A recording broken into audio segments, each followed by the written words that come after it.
Hello, hello, hello, everybody. Welcome on in. Thank you all so much for joining us this evening. And I have to say a huge, huge thank you to everybody who has come in and followed tonight. I cleared 1,000 followers on Twitch this evening, thanks to you all. Thank you so much. Um, Already getting teary-eyed, but it's fine. We're not going to do that yet. It's okay. We're gonna hold on to this. Thank you all so much. Deep Honey, dragons breaths. don't cry.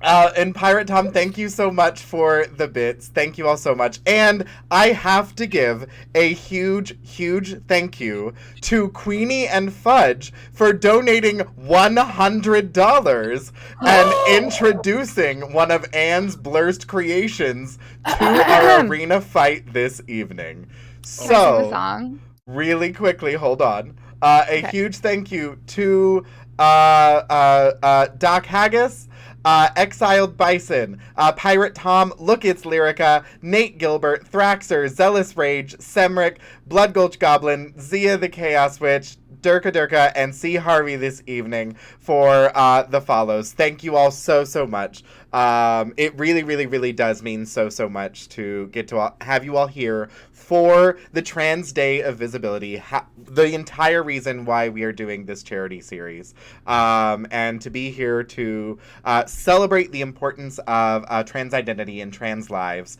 and to raise a bunch of freaking money for Stonewall Community Foundation. So thank you all so much. Here on the screen, you can see we have a number of donation incentives this evening. So every single time somebody donates, I slap on a fabulous Trans Pride sticker on myself, and I'm probably going to be completely covered in absolutely everything by the end of this evening. $5 lets you donate inspiration to one of the 5 competitors this evening. $10 lets you grant disadvantage to that player. Perfect for players wanting to partake in PvP combat. $25 lets you spring a trap in the arena to mess with our players. $50 triggers a wild magic surge, and $100 will unleash one of Anne's blurst creations into the arena. Anne, if you would be so kind, please sing us the song of your blurst creations. It's time for Anne's blurst creations. They're cursed, but I made them. Between the sacred and profane, I love my children all the same. It's Anne's blurst creations. Ooh woo. No. The wonderfulness that Anne's Blurst Creations has already unleashed on our party is such majesty as the Canadian Goose Hydra that rampaged through our second challenge yesterday and took out the majority of the players. So I can only imagine what Anne is going to have in store for us this evening with that $100 donation. I'll let you know it's already in the rafters. Yes. Waiting and watching. And you also get to add 4 more magical items to our magical hoard. So prepare you. You have lots of things to go through. Presents. And at some point during the first round, our magical missile roulette gun is going to fire and attack one of the players with a magic missile. Look, y'all, there's a lot going on tonight, and we are just going to be prepared for the chaos, thanks to all of the wonderful support that you all show from the community. So thank you. As Anne is prepping our magical PvP horde, let's go ahead and introduce you to tonight's players returning from last night. We have the fantastic in the top left corner, Backstage Bard. Hello, everyone. I'm Backstage Bard. He, they, and every which way. I am a variety streamer on Twitch. I play video games. I deep dive into musicals, theater, and all things just, backstage. So, yeah, you can find me on Twitter at Backstage Bard. You can find me on Smule, where I'm singing karaoke and just literally singing everything on Smule. But, yeah, that's where you can find me. And I'm so excited to return to the Funderdome as Walter, the very soft boy bard. Yes, Walter, the soft boy bard that we absolutely conned into taking part in the Coliseum. Yeah, I thought this was the halftime show. But anyway. Next in line, we have the absolutely fantastic iPuppy.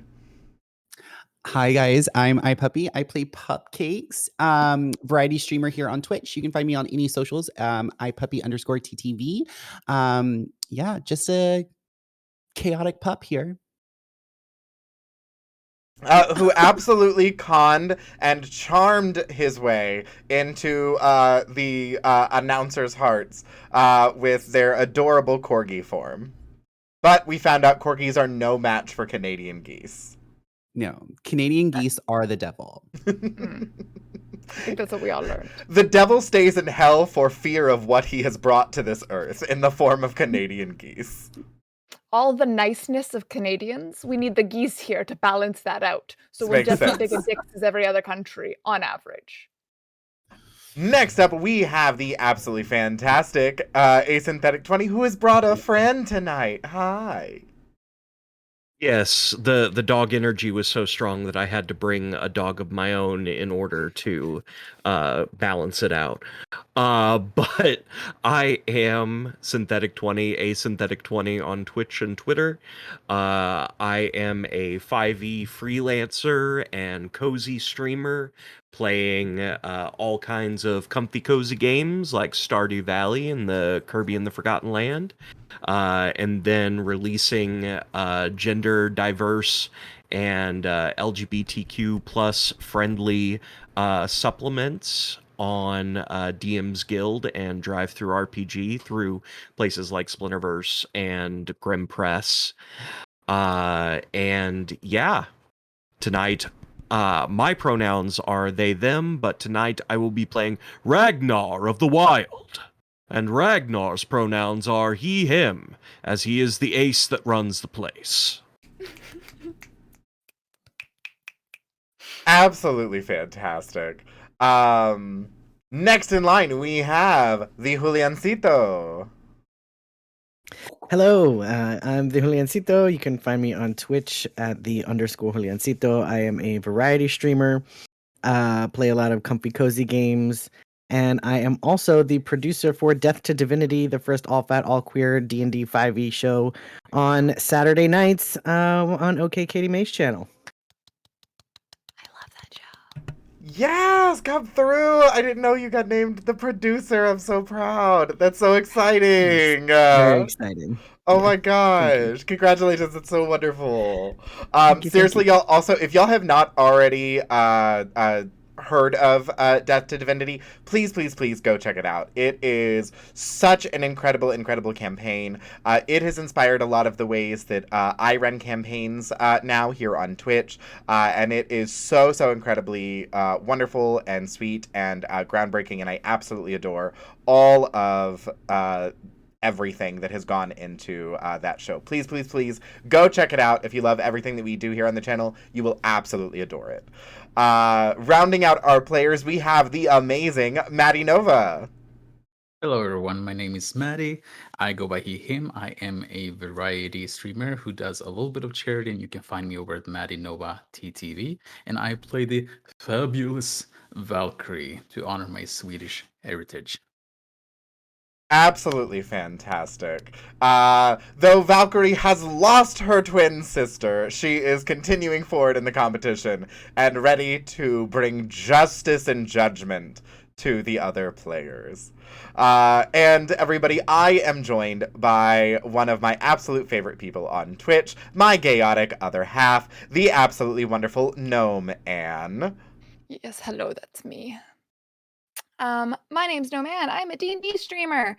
I run a campaign called Be Gay, Do Crime, in which a rotating cast of queer streamers are sent on various missions by the Alphabet Mafia to further the gay agenda. I also do a lot of home brewing, making such beautiful blurst boys, such as the Canada Goose Hydra, and one of my personal favorites that you'll get to meet today. I also make maps. That's me. It's my whole personality. All of it. Yes, everybody. I absolutely adore getting to work with it, and I'm so incredibly excited to have them here as my co-host for our finale stream as a part of Turf Wars 2, the Funderdome. Yesterday, our players took part in a series of silly, ridiculous Coliseum challenges. Beardo, thank you for another $100 donation, and I'm going to need you to start looking up another Blurst creation. Oh, And honey. Chat, I would like to let you know we are only $170 away from also introducing a dragon into the fight. So, be on the lookout and be prepared. Julian, thank you so much for the $10 donation as well. Julian, would you like that to go to yourself for inspiration? Yeah, we got two of those Blurst monsters coming out. I was like, nope, I'm gonna need that inspiration. Julian went, we're just gonna, here we go, great. Let's stack it a little bit. Did I create incentives to also partially bribe the players into possibly donating to help protect themselves? Maybe so. I'm just saying. Honey, that's not bribery, that's blackmail. That's just good business. But thank you so much, Julian. And thank you, everybody. This is so completely fantastic.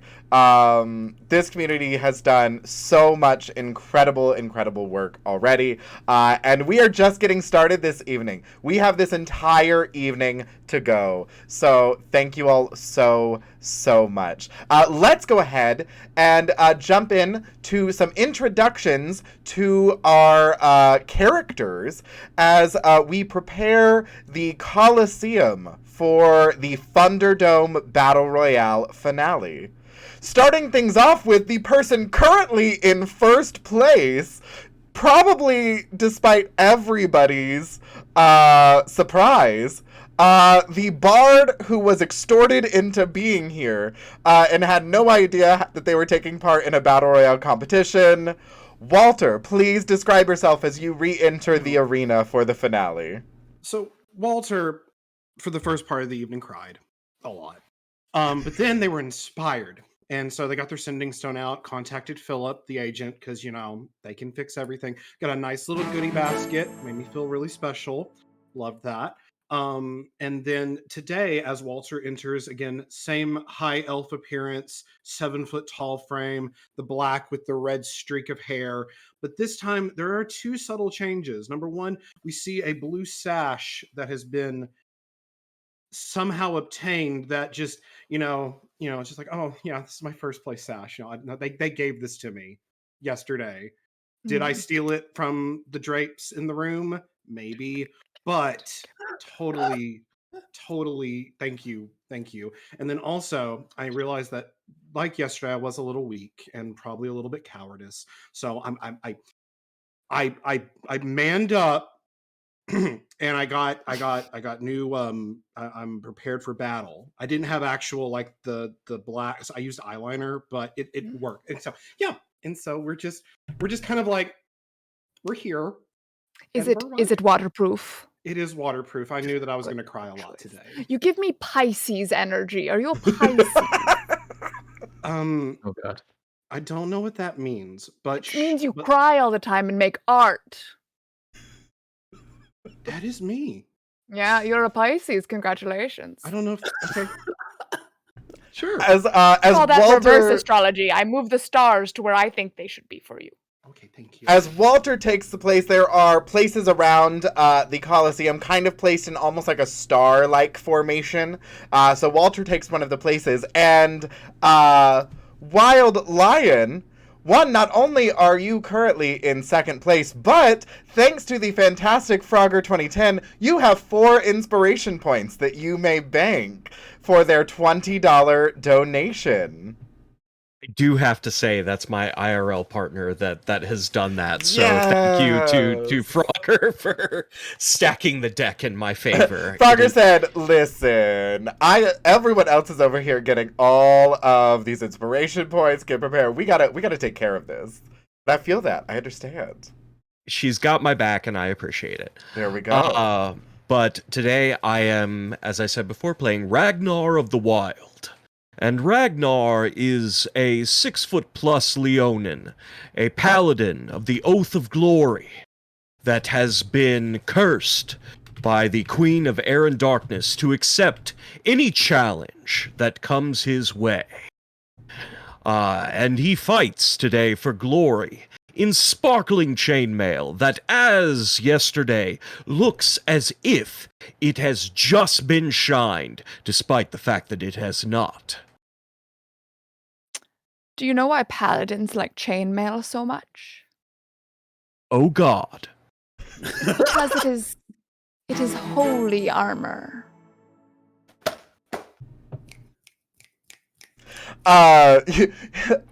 Wessel looks over at Anne and is like, I should have known. Like I'm gonna have blood pressure from this. I take like a few Tums. Aren't Oh, you a boy. fire dragon? Does that do anything? No, it doesn't. But I pretend it helps. Garbaby, thank you so much for another $10 donation. Garbaby, who would you like your inspiration or disadvantage to go to? As we do that, next in line, we have third place, our other paladin, the fantastic tiefling, Cobra. Yes, I am playing Cobra, Tiefling Paladin, and Cobra's like psyching himself up for this. He's like kind of getting ready and kind of ready to do whatever it takes to get that first place spot. Fantastic. You head in and take one of the third spots. Oh my gosh! Walter, you get 2 more points of inspiration from Garbaby. And thank you so much, CG Harvey, for the $20 donation. If you would like that $20 to go any particular which way for this evening, let us know. But thank you so much. I have so many more trans stickers to put on. As I do, Puppy, please introduce Pupcakes to us.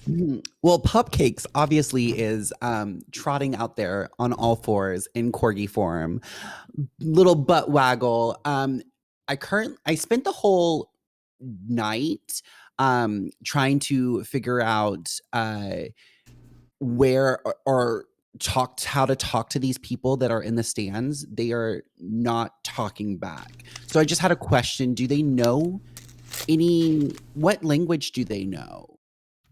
They know no languages because they are all cardboard standees. Like they are just cardboard standees that are on like automated little things that just make them bob up and down like they're really excited. And then there are little like Bluetooth speakers around the Coliseum that play the like applause or dramatic gasp or boo. Oh, okay. We just Another use night really wasted. we use really fabulous like lights to make it appear like they're people. It's all a trick of the light. It's all showbiz, kid. Okay. Well, my non-existent tail is between my legs as I trot to my station.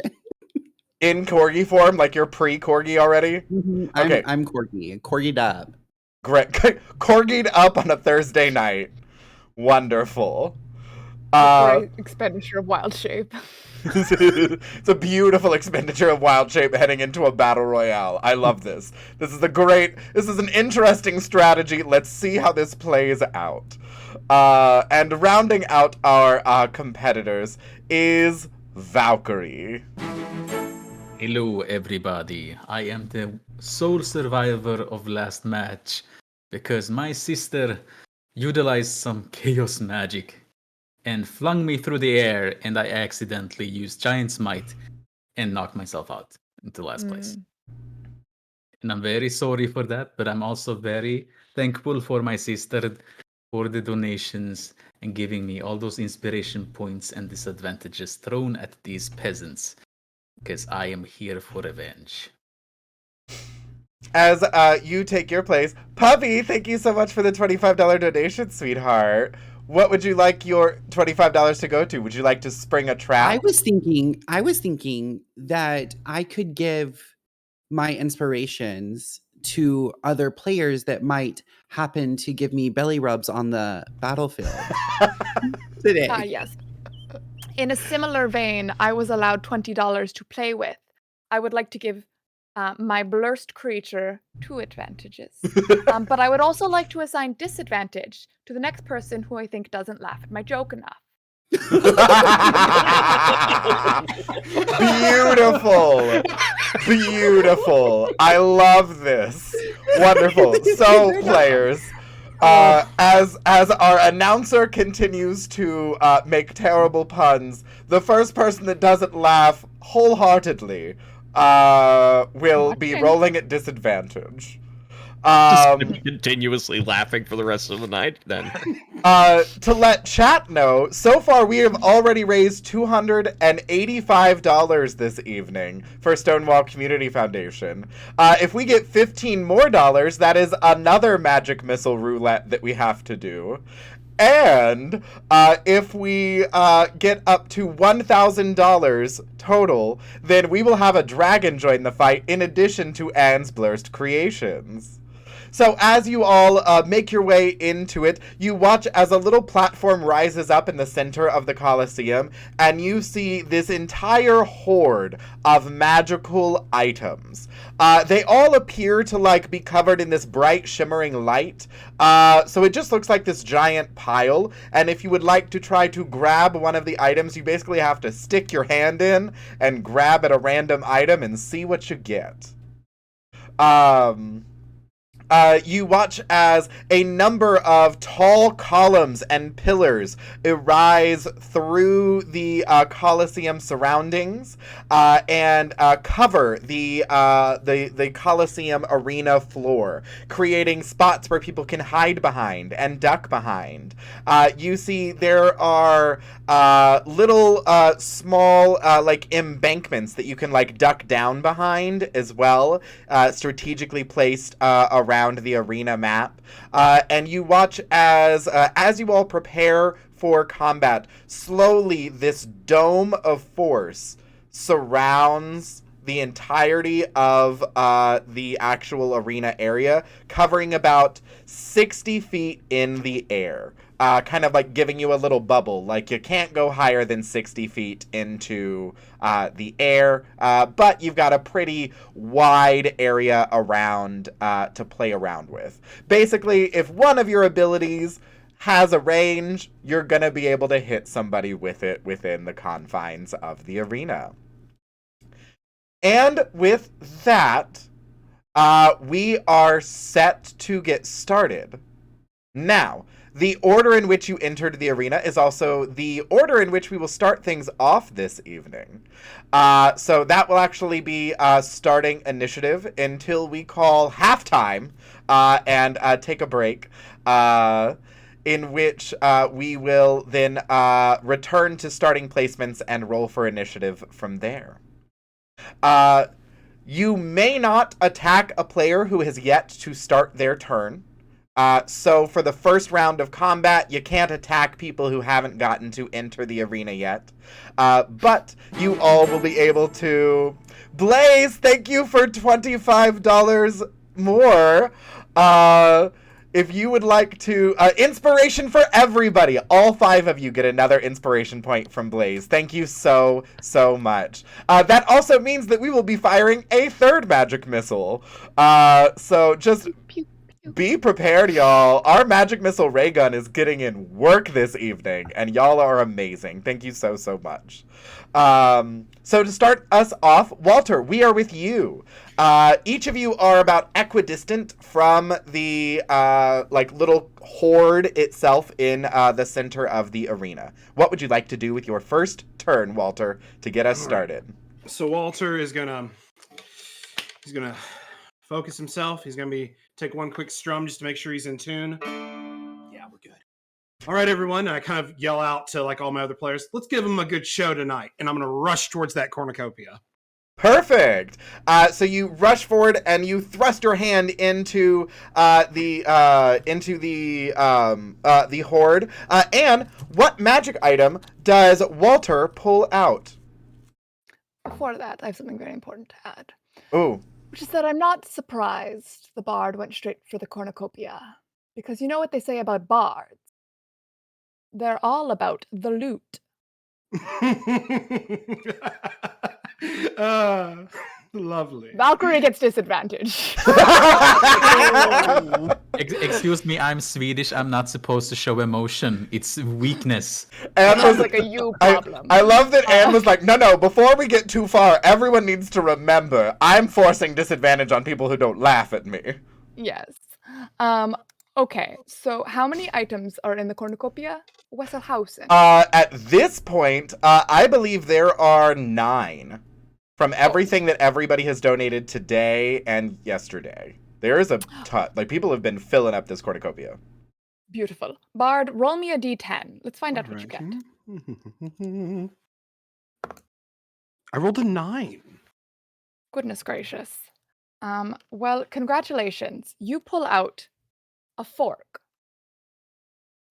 It just looks like a fork, like a dingle hopper, if you will.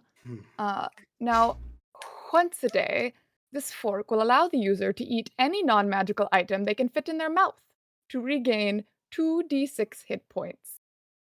Just tap the item, and it becomes edible-ish. So, at any point, you can attempt to eat a non-magical item to regain your health.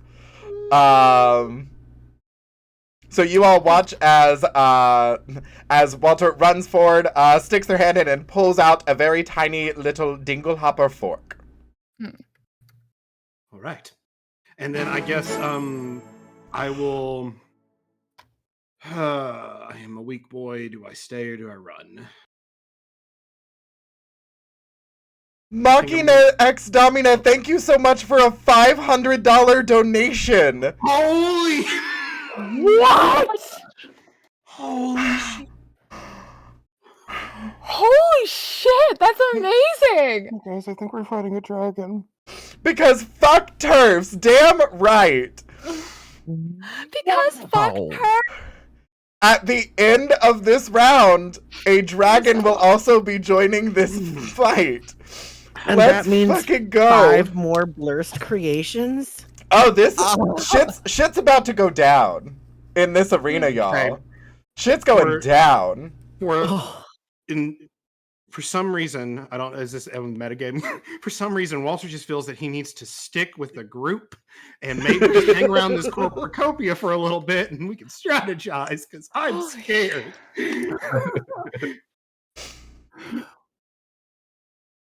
Oh. And so I'm just gonna stay put and just be like, "Let's go, guys." Wow. Oh, thank you so much, Machina. Thank you so much. Whew. Hey, Wes, by the way, congratulations, sir. Thank you. Thank Yes. We've hit a certain milestone. Yeah. Through that, the channel has raised over $10,000 through charity fundraising as of this moment. So thank you all so much for making that happen. Let's keep it going tonight, y'all. We are $560 away from our final $2,000 goal. Let's just keep throwing things at these players and see what happens. Oh my gosh. Next up, to start us off for this first round is Wild Lion. I suggest a change of tactics, I call out. A little bit. May the winner of our contest be the one that survives the longest against these cursed creations. Well, that's very judgmental of you. Oh. They're just friends. They are not friend-shaped. Anything's friend-shaped if you're true neutral. And I will run to the cornucopia and I will attempt to grab an item out of it. Fantastic. And what magical item does Wild Lion retrieve from the cornucopia?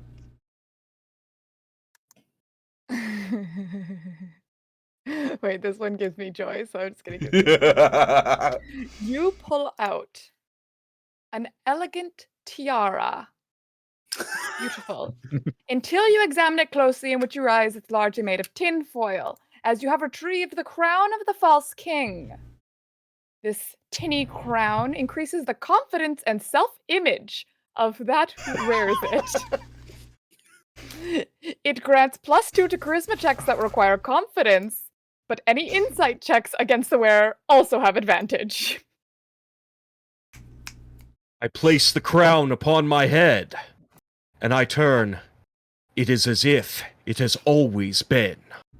I shall lead you into glory, friends!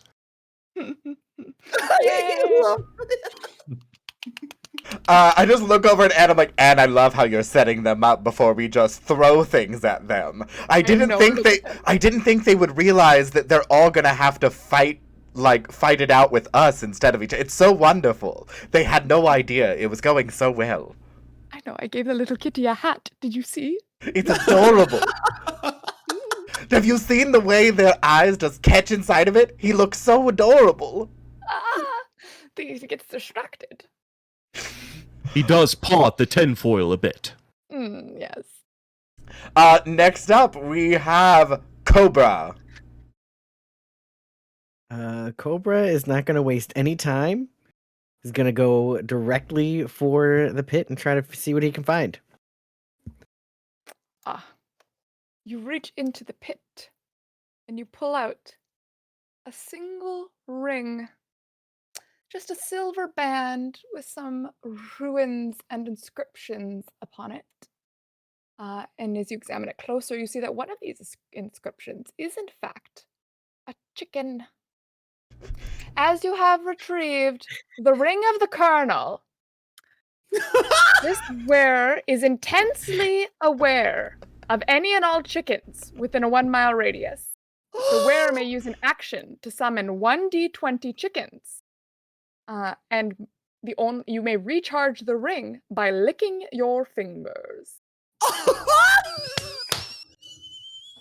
Does anyone else smell 11 herbs and spices, or is it just me?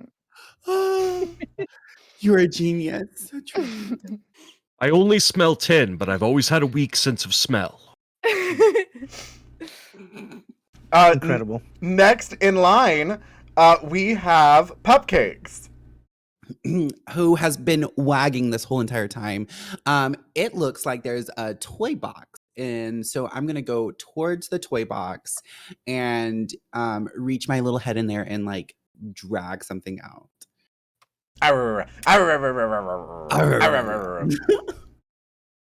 Yes, this is one of the items I retrieved from the traitor that was sorely misused. And perhaps the corgi may have a better chance, because I've always wanted to see a corgi on a skateboard.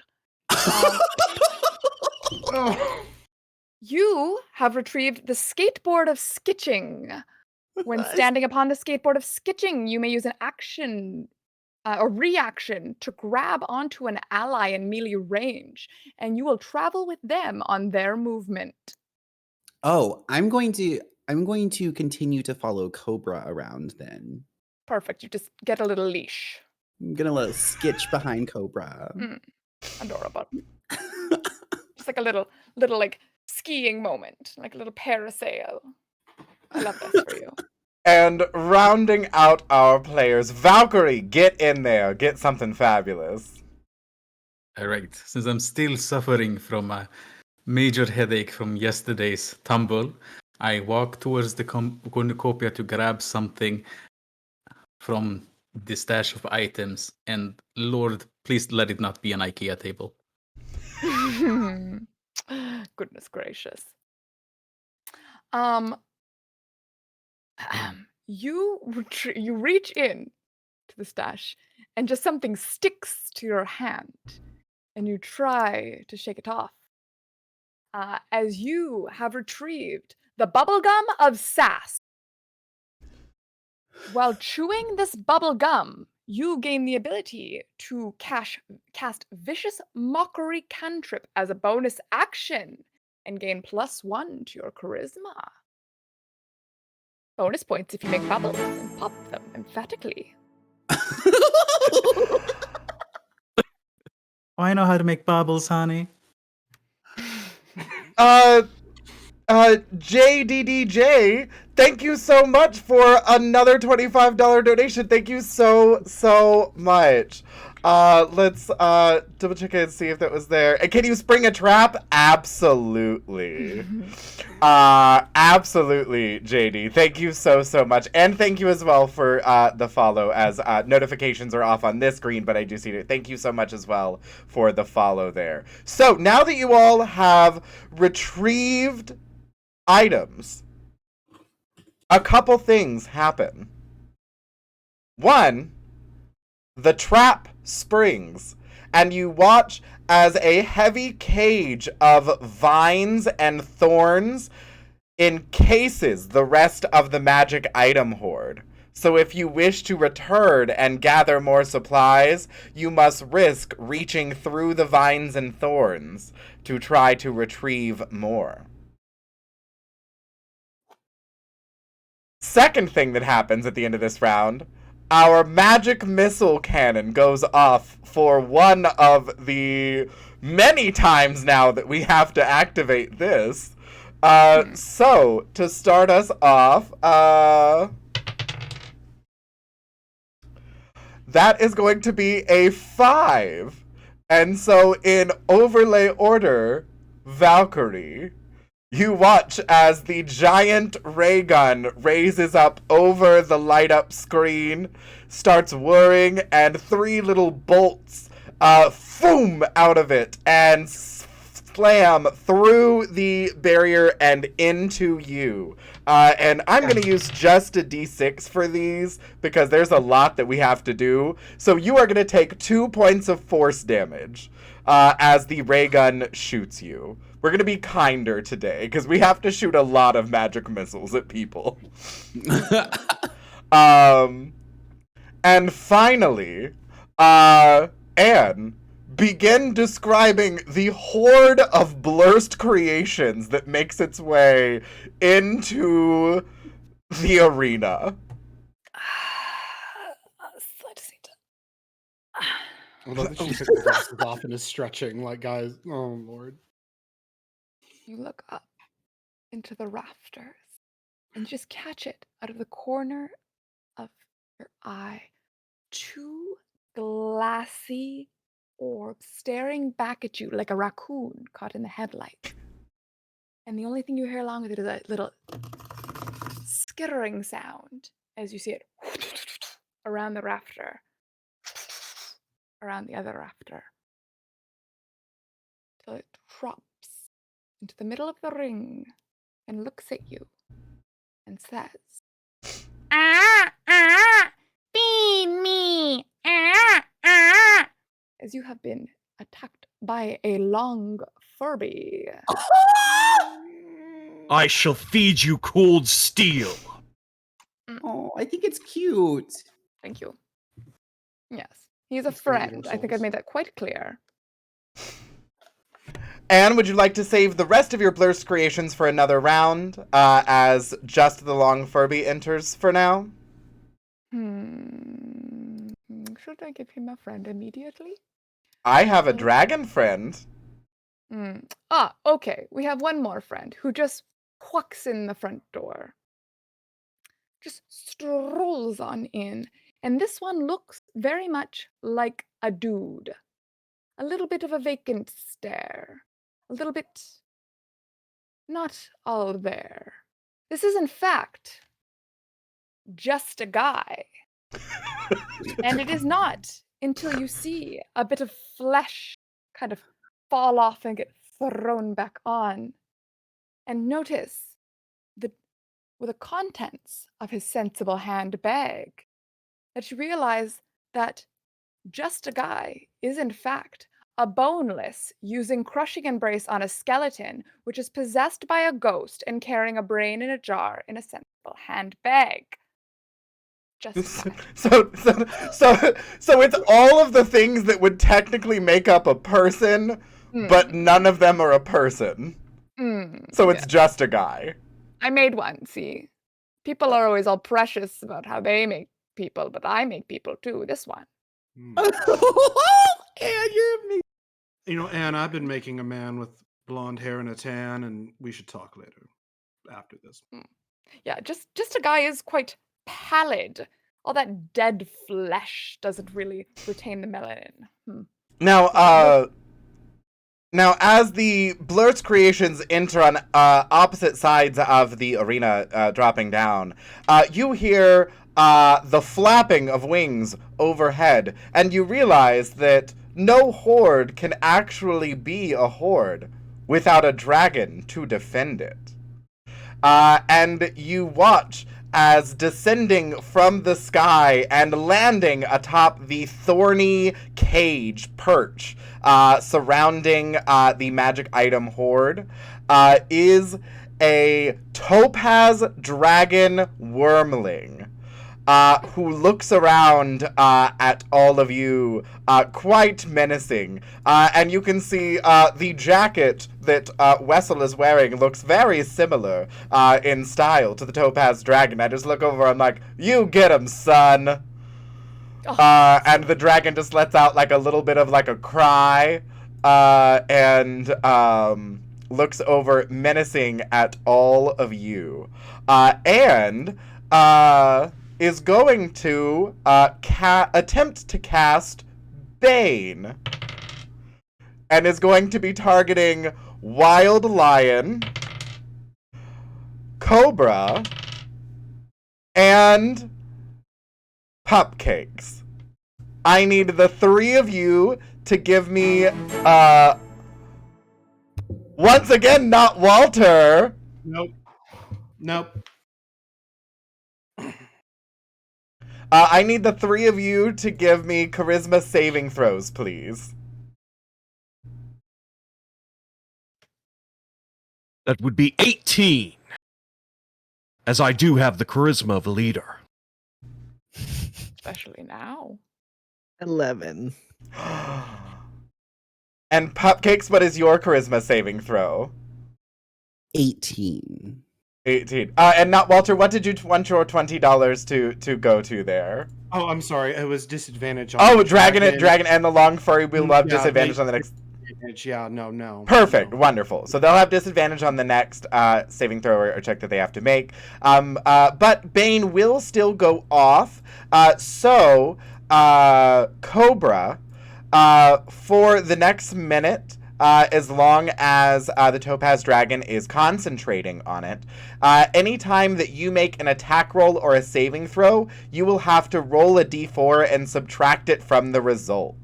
As you feel like the terror and like the fear sink in from this dragon protecting its horde, and you feel it starting to shake your resolve, and you are under the effects of the Bane spell. Well done, little one. Afterwards, we grab mimosas. Walter, that is going to bring us to you. All right, you have everybody. a long Furby on one end, you have just a guy on the other, you have the Topaz Dragon basically right behind all of you as you all ran to the horde and then turned your backs to it, like looking at each other and like closing ranks. All right. So, what Walter's going to do is he is going to start by simply using a bonus action and is going to cast Mantle of Inspiration on himself, on Cobra, and on Valkyrie. And so you each gain 5 temporary hit points. And during the next turn, you can use your speed to move without provoking opportunity attacks. And I think we figured out I yesterday. think it's using it, and it uses their reaction.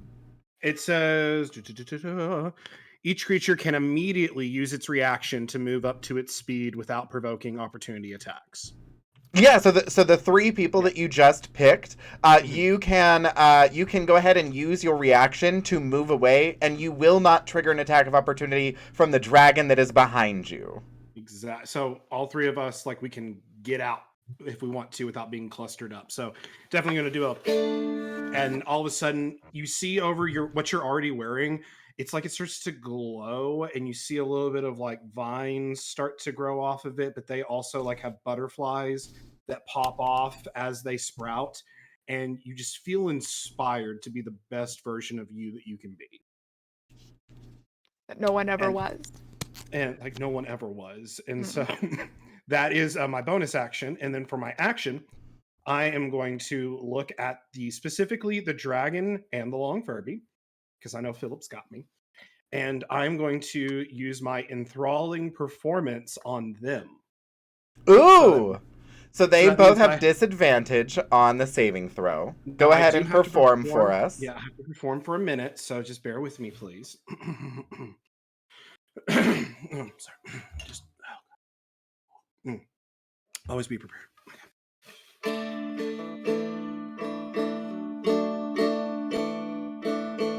Oh, I'm here hoping I don't die, and I hope my friends can keep me alive.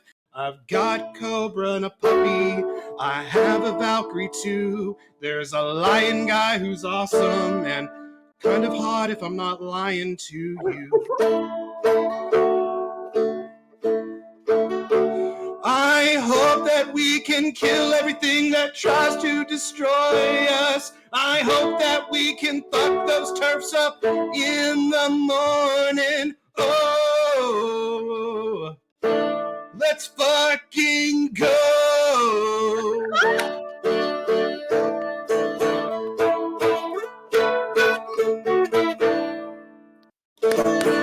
So that will be Let's go!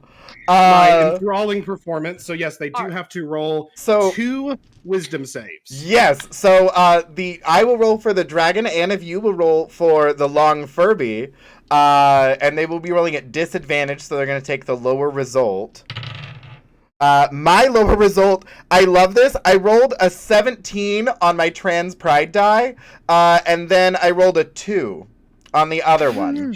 So we're just going to set the non-trans pride die aside. Machina, thank you so much for 6 months of a tier 1 sub. Holy hell, you are so incredibly wonderful. Also, as this is happening, so the dragon is going to fall prey to the enthralling performance, and does the long Furby fall prey to the enthralling performance? Well, I like to think the long Furby chooses to survive. Fair. But they did get an 11. Okay, so yeah, under 12. So and before you continue, as you let loose with this song, thanks to the fantastic $50 donation from JD, getting us over $1,500 total to Stonewall Community Foundation, we have to trigger a wild magic surge as your song has an unexpected effect. Potted plant. Bard of Glamour, Feywild Magic. This is the 10s, and that's a 7, and this is the numbers, and that's a 2. We have a 72, and your wild magic surge, Walter, you have resistance to all damage for a single minute. As you let go with this enthralling performance, it inspires you so much. You actually watch as the topaz-esque shine of the dragon fades slightly, and you watch as your entire skin gets covered over with this bronze topaz-esque color. And so for 10 rounds of combat, Walter, you have resistance to all damage. I will help all of you babies. We will get through this, I swear it. And yeah, so for the next hour, both the Furby and the dragon are charmed. And until they take damage, we attack it, or it attacks an ally. They are completely, they love me. They think I'm the best performer in the world. They think that I am literally God's gift to music, to entertainment, and they worship the ground I walk. So, as long as they don't take, as soon as they take damage, we'll get to that. But for now, they're on our side. I announced to the group. Just a curious question. Is the performance enough to break the dragon's concentration? On Bane. I would say that it would still technically have concentration because it isn't like it's not I'll tell like him to drop changed it in next any time. way. Yeah, I was gonna say maybe, Yeah. but maybe next time Walter can persuade the dragon to be like, you don't really need that. I got you, baby. Oh my gosh. Chat, y'all are wild tonight. Thank you so much. This is absolutely amazing. Thank you. For Walter and Cobra and who was the third? Valkyrie. Valkyrie. That gets it, yeah. Valkyrie, Cobra, and Walter, would the three of you like to use your reaction to move your speed away from the horde and at least get away from the dragon? I will. Yes. Perfect. So the three of you kind of like put some distance away from yourselves and back up a little bit so that you have like a good bit of distance between you and the Justa guy as well. As this arena has very quickly turned from PvP to just like survival warfare almost. And that is going to bring us to Wild Lion. Am I within 30 feet of Valkyrie and Cobra still? I would say yes. Very well. As a show of good faith, as a leader must, I shall cast Bless, and I shall bless Valkyrie, Pupcakes, and Cobra, not blessing myself. Ooh. Noble. That crown is just taking great effect. It's going straight to his head. Please don't hurt me. And then I shall take as much of my movement as I can toward just a guy. Perfect. You can get within 10 feet of just a guy and kind of like be there at the ready to protect your newfound allies, your previous competitors. Do you say within 10 feet? Yes. Oh. Some paladin bullshit coming. I can sense it. As a bonus action, I unleash my daunting roar. Beautiful. What type of roll does just a guy have to make? It is a wisdom saving throw, or become frightened of me until the next turn. Please DC 14. hold, please. And are you pulling up the wisdom modifier for a just a guy? This might shock you, but just a guy is not particularly wise. And does not make the save. Perfect. And I'm going to go ahead and assume, is just a guy immune to fear effects or no? I mean, which bits? At least one bit. At least one bit is terrified enough. Which will complicate matters. Perfect. So you let out that roar, and somehow you have managed to subdue in different ways all of the monsters that we have thrown at you all so far. I look over at Anne, I'm like, Anne, I'm not happy about this. We stacked the deck against all of them, and somehow they're still working together suspiciously well. I said it once, I'll say it again. This bard is treble. Oh, see, now that they're against us, they don't really appreciate your jokes. I see how it is. Mm-hmm. Interesting. Where's my corgi? Oh, wait, you said treble. I just got that because Trouble laughed God bless Puppy. That's the most precious thing ever. That's the most precious thing ever. that one was good. That was a good one. That It was actually really was. It was so clever. I hate it. That's gonna bring us to Cobra. And I just also because Puppy has the skip board thing, then Puppy is also 30 feet away from the dragon, right? Yes, that is true. Okay. Just wanted to. Okay. So at this point, none of you are next to the dragon. The dragon's just hanging Yeah. out on top of the horde and is just having a great time. All right. I am going to use a bonus action and channel divinity for Peerless Athlete, so that I'll have advantage on athletics and acrobatics. The amount I Fantastic. can carry, push, drag, lift is doubled, and have more, more of a distance as well. And okay, so and then I am going to use my ring to call my chickens. Please roll a d20. I need to know how many of these little plucky friends show up. I get 14 chickens. That's so many chickens. So 14, like a storm over the sky, partially, like at one point blotting out the sky like a horde of arrows.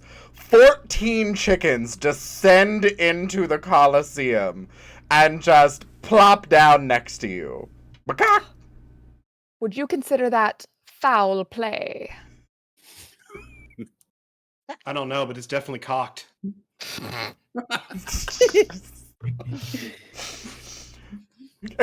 And just what can I do with these chickens now that I have them? They're just chilling. They're just chickens. They're just chickens. You just have a lot of chickens. They obey you while you have the ring, I guess, but you do have 14 do you chickens. speak chicken? You can try to to direct the chicken. I would like to see. Well, I think because I've used my action and my bonus action, so then that would be Well, next. you can turn, right? try as a free action. Let's see how it goes. All right. I want to have my chickens stand in front of me in the formation of a chicken. Like a chicken transformer, like all of the chickens just combined together to make a mega chicken. I just need to clarify. Are you trying to make a chicken megazord meat shield? Yes. Interesting. Give me an animal handling check. Okay. Remember that you Can I- get 1d4 on Can I top give of him your roll. inspiration? Can I give him inspiration? Well, wait. I have inspiration, so I'm going to Okay. take the inspiration. But thank you. I do have it because otherwise that was not going to work. That's And I like- can't- Less. And I don't. I think because I have both the dragon and bless that it cancels each other out, right? yeah, the 2d4s would essentially cancel each other out. It's a lot going Okay, on. that's an 18. Okay. I just want you look at me. Look at me. Look at the chickens. Now look back at me. They're not going to be a megazord. They're chickens. But you might be able to persuade some of them to jump on the backs of the other ones. And then you've got like a little chicken flea circus moment happening. They're doing little hops.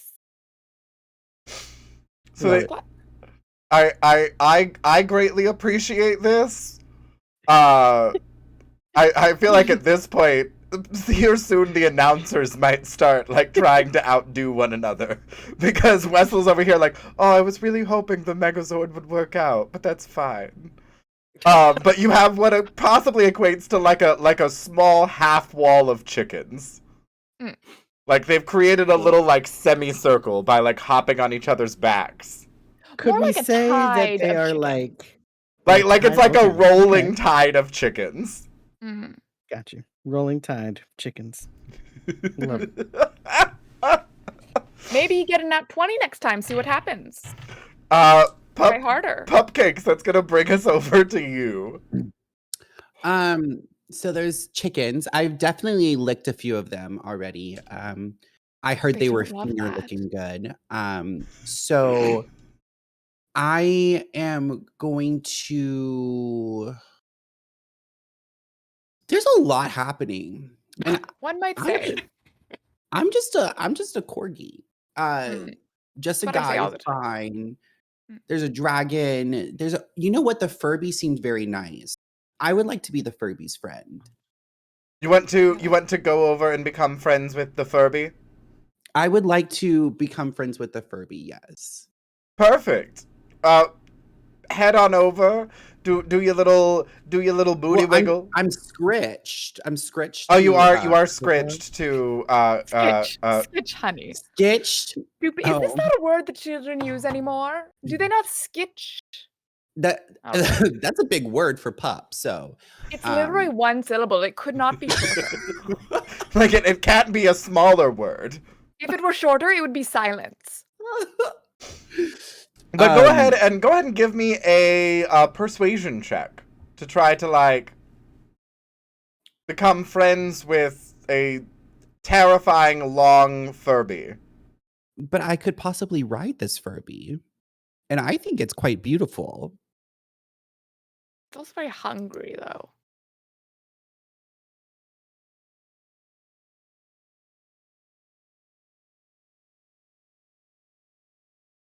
Um, 17. 17. Now for dramatic effect. And I'm gonna take one of your blurst creations. Did you roll your bless? Oh, you are blessed. Go ahead and roll an extra D4. An Pop extra cakes. D4? Oh, that's a 6? Oh, so oh no. Okay. I'm rolling a lot of dice right now. Don't worry about any of them but the D4. Okay.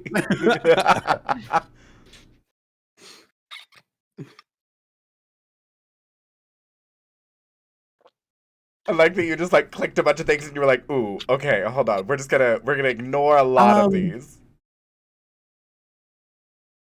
I think I got a 1. Okay, so an 18 total then.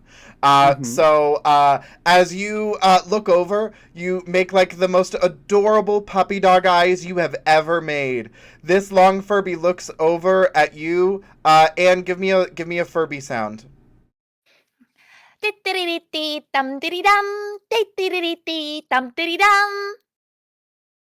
And immediately, this Furby like waves through the air, its body just like doing waves across, and it goes over and it scoops up Pupcakes, and you watch as the long Furby and Pupcakes go soaring into the air. A rainbow appears out of somewhere. Where? I don't know. It happens. And sparkles shine down from the sky. They both look down at all the competitors in the most adorable, cute face that you've ever seen. And then they just continue soaring out of the Colosseum and like off into the sunset forever. Well, I'm not getting that blessed target back. Everybody That's looks what I on. Every single person looks on just like, what the fuck just happened? That's literally. That's what I get for naming my beautiful boy Falcor.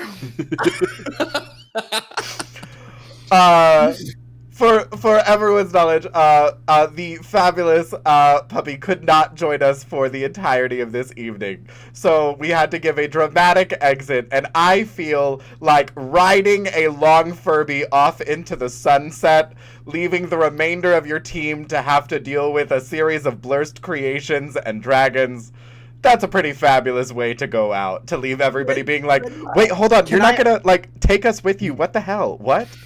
Can I give my inspiration points to to all of the players here? I think that is a wonderful way to do so. How many inspiration points do you have left? Well, I have 6, right? So I would like to give 2 to to the lion, because I was blessed. Two to Cobra for snuggling me, and then how many is that? I have two left, and then one for the remaining characters. Beautiful. Walter and Valkyrie. So, Walter, Valkyrie, you each get one inspiration. Cobra and Wild Lion, you each get 2 inspiration. And everybody in the audience and everybody here, please give a huge round of applause to iPuppy. Thank you so much for joining us. Thank you for your donations as well, Puppy. This has been such an incredibly fun time. No, thank you guys. But I look over at Anne. I'm like, Anne, I don't know what to do. Our creatures are making friends. Our competitors are working together. This has gone completely downhill, and I don't know what. More blurst creations, more magic missiles, more things. I'm angry. What is this? What is this power of friendship nonsense? I feel like some unseen force has greatly influenced the goings-on in ways that are bizarre and unsettling, specifically to me, who does just want them to get eaten. Well, we're gonna go ahead and call we call a quick time out. And all of a sudden you watch a bunch of like little imps in referee outfits flood the field, and they like call time out, and everybody just like, okay. Like the little field comes down, the Justa guy walks over and starts like filling up a little like small solo cup of the Kool-Aid from the orange cooler at the sidelines. Look over at Anne, I'm like, we're gonna have to refigure some things out here.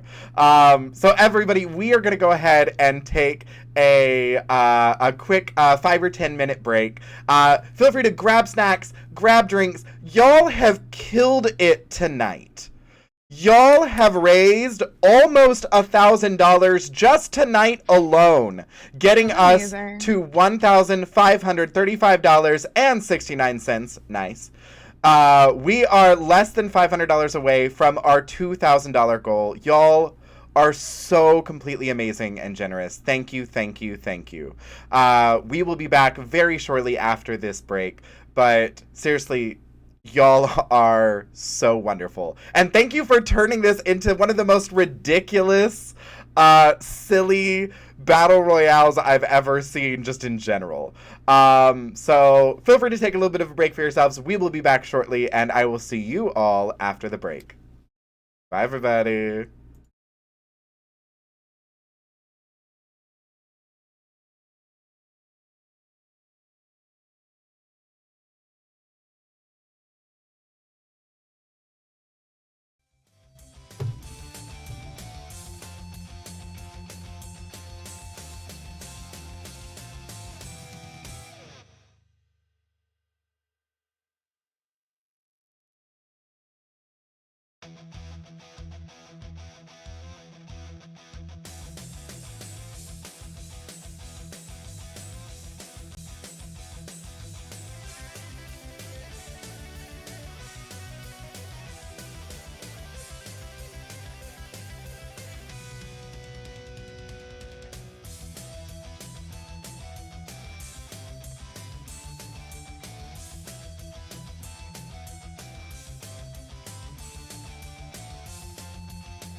Like a job, please. Yeah.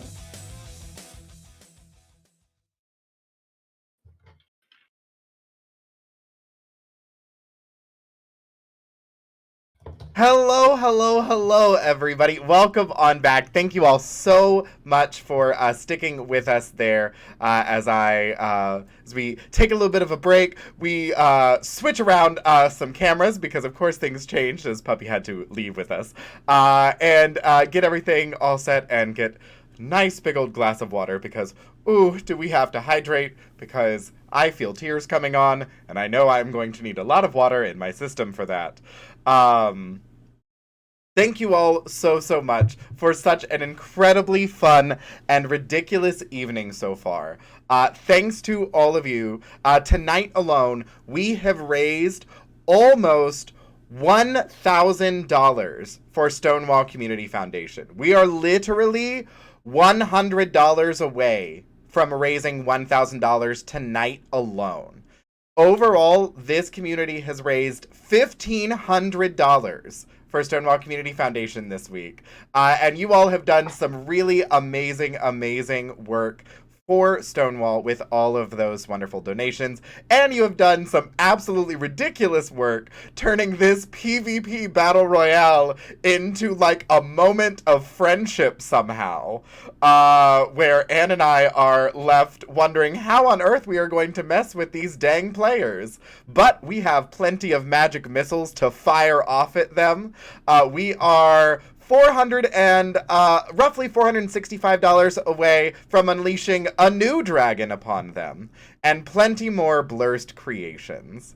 So thank you to absolutely everybody. One exciting thing I do want to let folks know with your wonderful contributions, you have unlocked some fundraising milestones for our fundraising campaign. Thanks to hitting the $1,000 mark, I am going to attempt to make pizza from scratch for the very first time on stream, including homemade pizza dough. Inspired by the absolutely fantastic Miss Ash Rocks from Tiltify for that wonderful conversation that we had. And at $1,500, this I'm actually very, very excited.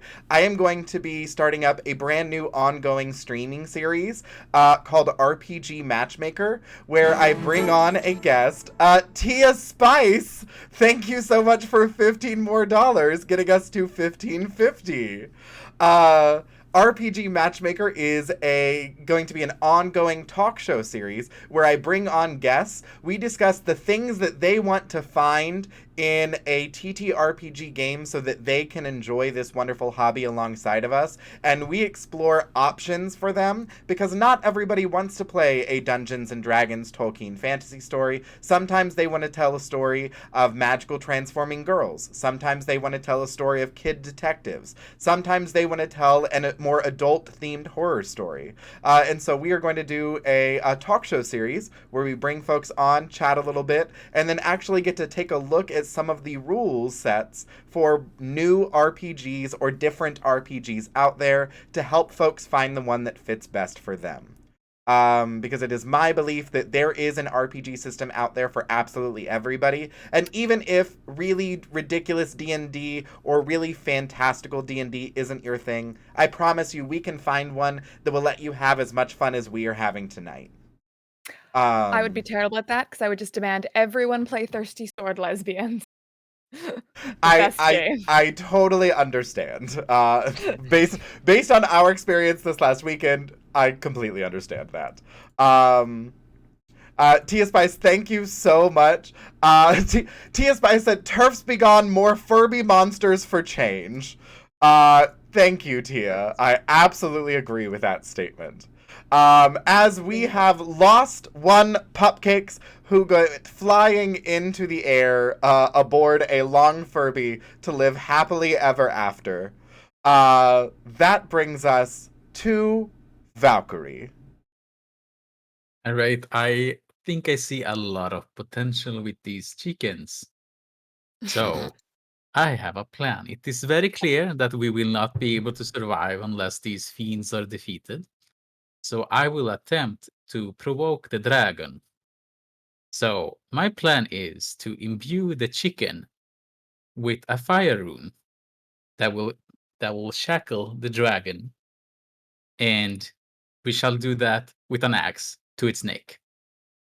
So I will attach the chicken to my axe and throw it at at the dragon. Are you using a chicken as like a rune for a rune knight? Yes. I believe in the power of chicken. So this is definitely like a spicy chicken nugget. This isn't just like a regular. This is like a special Wendy's spicy chicken nugget. Wes, that's Gnome's thing. Look, I'm allowed one. Let me have one. It was at the ready. I want it to be disorienting. Puns from every direction. Yes. That's how we get them. We distract them. We just throw them off. They're like, wait, no, that's their thing. Ha, gotcha. You see Walter go, and just, Okay. So, Marinova, how does your fire rune work? So it works, let's see here, so I get all the specifics. So when it hits an enemy, it shackles them, and every action they do, they take 2d6 damage, fire damage. Ooh, every time they take an action? Yes. Okay, that's actually kind of hot. Yes. So, is it an attack? Like, is it delivered via an attack? The fire rune? As I understand it, I need to throw one of the axes and do damage first, and then I need to roll a fire rune. Yes, the axe of hens, as somebody put. I love this. Okay, go ahead and give me an attack roll with your axe, Valkyrie. And you are currently blessed, so you will get to add an extra d4 to the roll. All right, which was well needed, because let's see here if we can do 1d4 here as well. Let's see.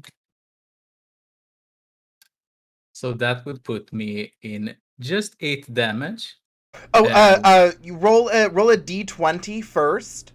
Oh, a D20 first? Yes, Okay. and then add whatever you would add for your hand axe or your axe that you're throwing. So we got a 13 plus 6. Oh yeah, even before the bless, that's absolutely going to hit. So now go ahead and roll for your damage. All right. And there we go. And it's a 2 on the fire room damage. 2 on the okay, so you have 2 fire damage.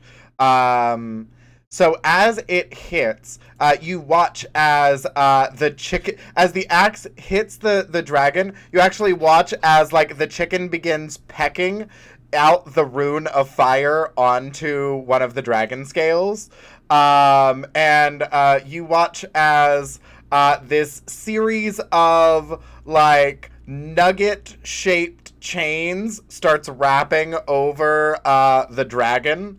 And suddenly the dragon is very, very upset, is no longer charmed by Walter because it was attacked. But anytime it takes an action, it is going to continue to take that fire damage. So, even though it is no longer charmed, anytime it tries to do something, it's going to take a hit. I still think it's an excellent plan.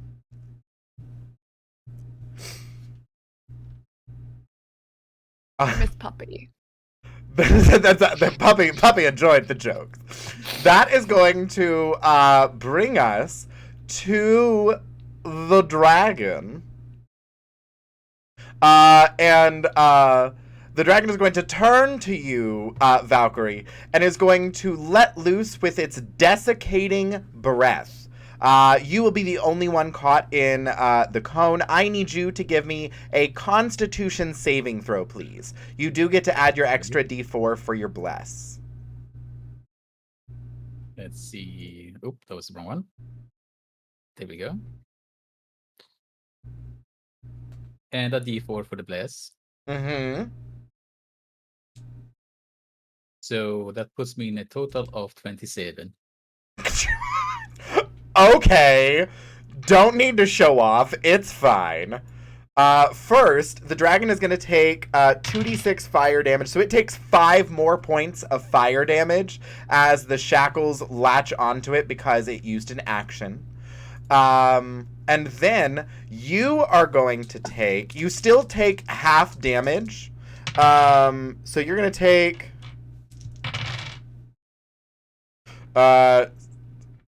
You are going to take 8 necrotic damage.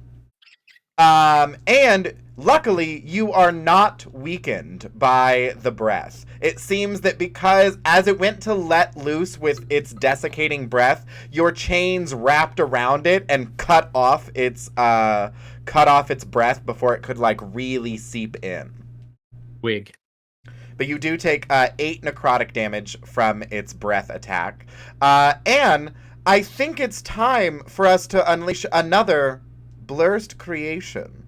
Considering your last one ran off with your corgi. It ran off with your corgi, Anne. We were going to turn that corgi into an adorable little purse. I know.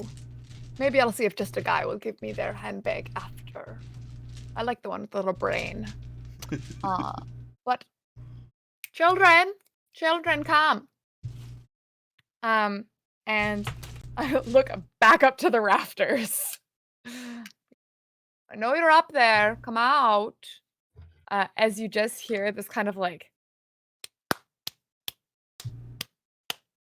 sound as a creature emerges from the darkness.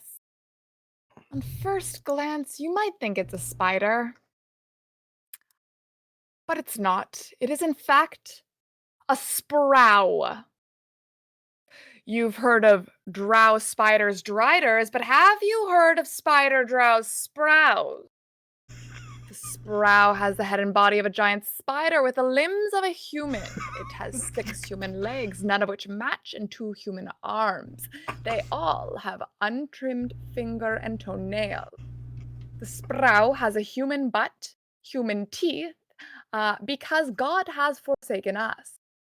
The sprow's front limbs are legs, second limbs are arms, and remaining limbs are all more little leggies. He thinks he has spider climb. He's doing his best. I just spit out the mouthful of Kool-Aid that I was drinking from the orange cooler over there. Just like, and that is you have outdone yourself. That is terrifying. I like it. You know, I the like only it. language he knows is ASL because he has so many fingies. I'm gonna let loose with the magic missile now. That's too terrifying. I don't like this anymore. Walter,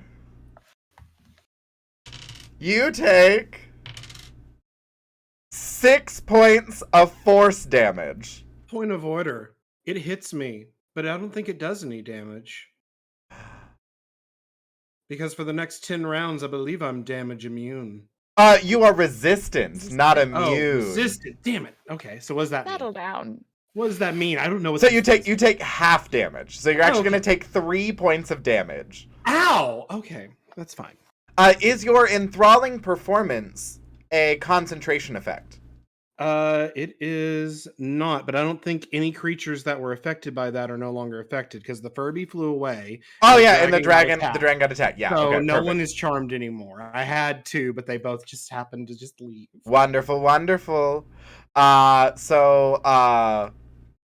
Yeah, and you see the magic missile gun is still like rotating and getting ready to go through because we have a lot of magic missiles because people have been very, very generous tonight. Not Walter. Thank you for $10. Dragon disadvantage. Beautiful.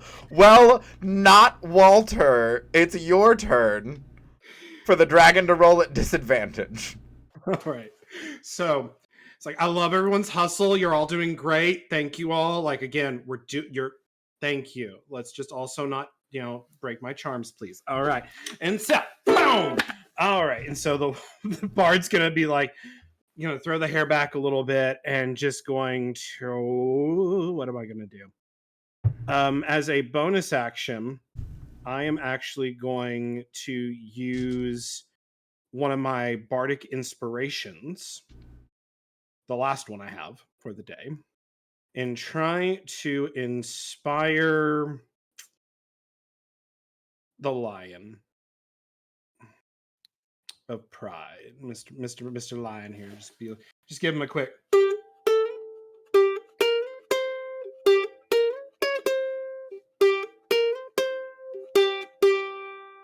Smoke on the water. And that's what we can play for DMCA's sake.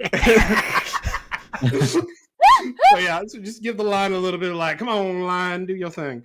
And so you get what is my inspiration die right now? It is a 1d6. Yep. So you can add that to whatever you need there. And then for my action, I am going to let's see. Once again, I will pull out my lovely other instrument and just give it a. And it sounds awful. And I'm casting Crown of Madness on the dragon. Ooh, okay, so it rolls at disadvantage. What type of save is it? I mean, it's probably gonna make it anyway, but it's fine. It's a wisdom save. It rolled a dirty 20 on the trans pride die. The other one was a 22. Lovely. So it does not affect it. So you see, again, almost like you see a crown, kind of like lions try to form on the dragon's head, but it just doesn't hit. That crown looked sharp, but the performance fell flat. The way that sounded like you were about to like put Walter up for elimination in Drag Race. Like that 100%. I was like that. Oh wow. Okay, great, wonderful. That's another season, darling. I will take that sash away. I might have to eat it by the end of this. As the crown of madness starts to form on the topaz dragon's head, you realize that this is a dragon of decay, and you actually watch as this like formulation of this crown actually starts to slowly like rust and then just flake away, and the dragon just gives you this really big toothy grin. Hey. And I'm going to use my movement to go the other direction. Perfect. Wild Lion, we're to you. You have kept the not a guy at bay because they are absolutely terrified of you. Actually, during our equity required commercial break, you actually watched as like even as you were getting a drink, the not a guy had to like keep running away from you because it was like, ooh, no, I don't like this. Not a guy committed to the bit, even on break. Good. It's good to see such strong representation within the union. He's just an extra. So Doesn't even get a line. I don't know why. Am I back within 10 feet of the not a guy? Or just a guy? Yes, just a guy is within 10 feet of you. Well, then I am going to make him no longer a guy, as I move forward with my warhammer and strike. Oh my gosh.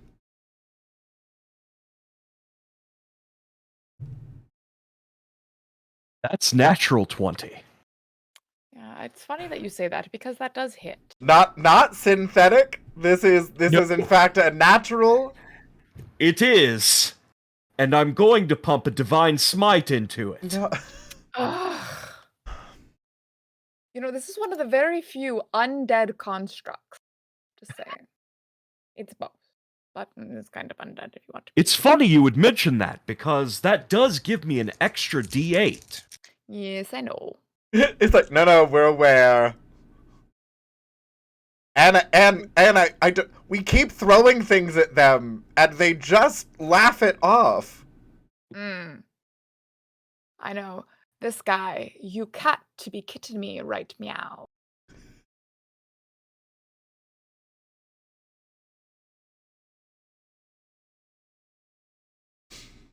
Sorry, it's a lot of math. By all means, take your time. I am feline frustrated.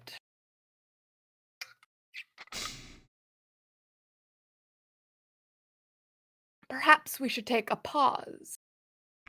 34 damage. Fuck! 34? Yes. How dare you? This is just a friend. Oh my gosh. And then with my bonus action. The sigh from Anne. I don't like this. Fucking paladins! I would like to inspire my friends using my channel divinity of Inspiring Smite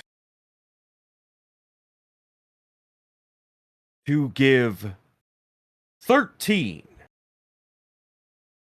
temporary hit points. It's spread around. So I will give 5 to Cobra, 5 to Valkyrie, and 3 to myself. And none to just a guy? Wow. Oh, just a guy got some hit points, just removed from them. Yeah, their flesh did fall off. So now you can just see the ghost living inside the skeleton, kind of using it like a marionette. Still has the handbag, though. Never dropped it. The skeleton's holding the handbag like, no, we're not losing this. Accessorize, always. Perfect. But he looks worse for wear. And I shall remain in melee with this fiend. Wow, it's not just a fiend, it's just a guy. Just a guy. That's going to bring us to Cobra. Okay, so now that the dragon has been attacked, is he still concentrating? Oh, it did get attacked, so let me actually roll a concentration check for the dragon. I don't think that's it. No, it fails, actually. It rolled only a 9. It needed to hit a 10, and it rolled a 9. So you're actually no longer under the effects of Bane. Beautiful. Okay. So I think I'd like to send my remaining 13 chickens to peck at the sprow. Okay. Wonderful. Roll 13 times for me. Okay. All in a d20? Yeah. Yeah. Actually, you know what? Yeah. I'm just gonna give this one to you. The chickens all deal 1 point of damage. So the sprout takes 13 damage from Pex. You stub his little toesies. Also, Anne, if you will mark down, Sparky has given a point of Sparkspiration to the Just a Guy. Yes. So Sparky is my mod and is Just a Guy's biggest fan. So I'm sorry that he no longer has skin, but he is going to do his best. He is going to do his okayest. So that is your chicken's turn. What would you like to do with the remainder of your turn? Okay. So you've got the Sprow. Wild Lion seems to have the Just a Guy under control, and we have the dragon facing off with you and Valkyrie. I think I am going to. I think I'm going to cast Guiding Bolt. Ooh, okay. On the dragon. Wonderful. Go ahead and give me an attack roll with that. And you are blessed, so you're going to get to roll an extra d4 alongside that.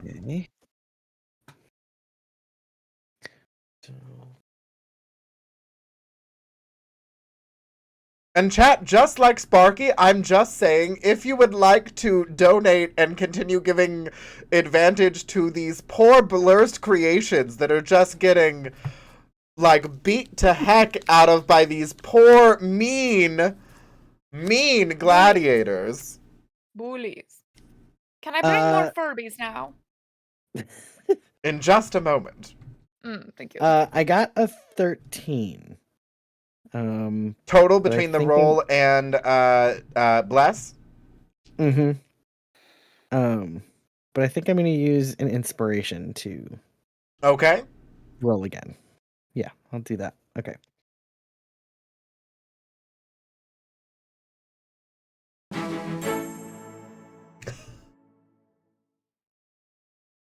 JD, thank you so 25. much. 25? Yeah. 25 is absolutely going to hit. JD, thank you so much for that $25 donation. We will spring a trap on the party in just one moment. Thank you. That is amazing. Okay, so then I roll my 4d6. 3. 9. 9 points of damage? So you deal 9 points of radiant damage, and the next time somebody attacks it, possibly Valkyrie, I don't know, they're going to get advantage on the attack, as the Topaz Dragon is shrouded in golden light. And I'm going to use my movement to just get the heck out of the way.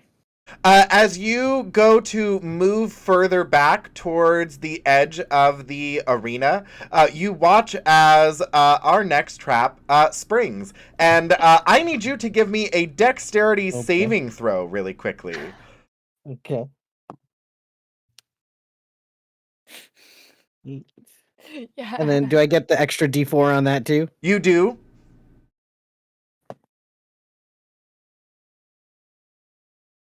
14.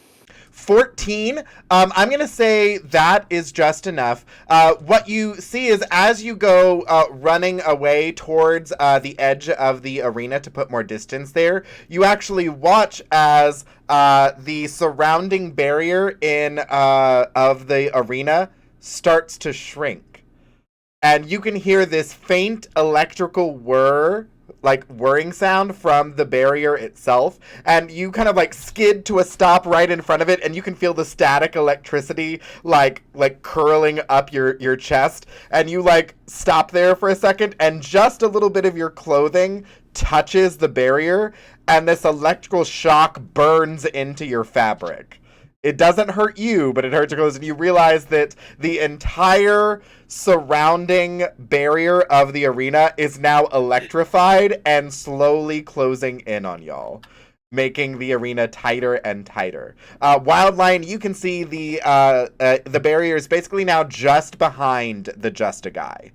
It is shrunk down that much to create this tighter arena, basically forcing you all towards the center.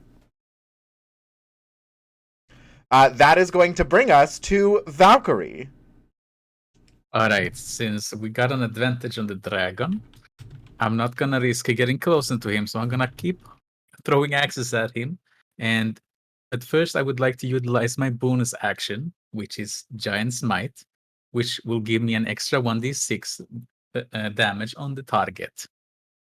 Ooh, wonderful. So you all watch as you see Valkyrie lift up her axe, and all of a sudden you watch the muscles like pulse for a second and like grow a little bit bigger, and then you toss that axe at the dragon. Go ahead and roll twice and take the higher result. And not you putting the pun in chat because I was talking. I'm being respectful. Allow me to adjust my crowd. Smashing, darling. Looks great. So we got an 8, and I guess I attach another d4 to that. You do. I'm going to say the 8 plus a d4 won't hit if you want to roll again, because you do have advantage. So you'll get to take the higher result. Okay, so should I roll 2 d4s, or what did you say? Just roll another d20 and then add a d4 onto that, because the 8 plus a d4 isn't going to be enough. So you're still rolling at advantage. Okay. And that number is 12. Okay, now add the extra d4 onto that, and then add your strength modifier. Oh god, this is math. I know. It's okay. We're here for you. I use my fingers. Let's see. So we have the 12, and then we have the 8, and you wanted me to do my strength modifier too. Yes, that's the 12, the 2, and then roll a d4. Alrighty. And that puts us on another 3. So that is going to be 17 total, 12 plus 2 plus 3. That 17 does hit the dragon. So you get to go ahead and deal your damage plus an extra d6 plus your strength modifier. So what's the damage on your axe? The damage is 6. Okay, so roll 2d6s. Right.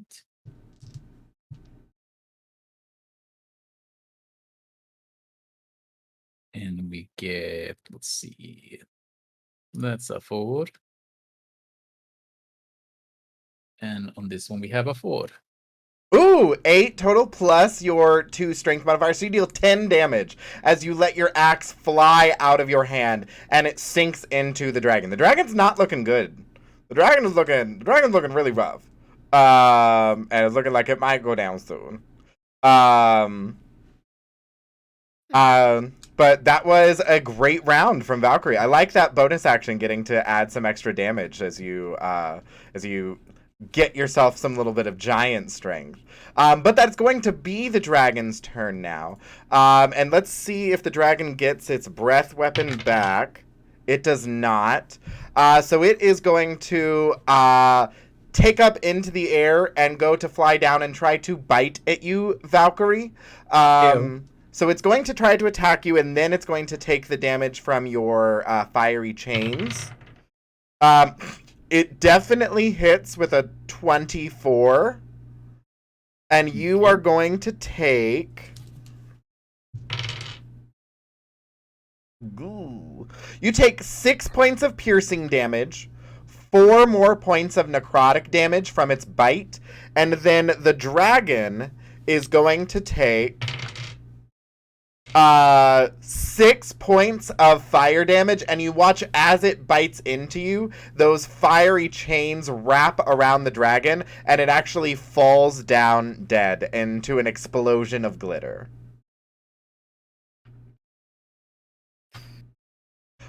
So you have defeated the first dragon. Congratulations, everybody.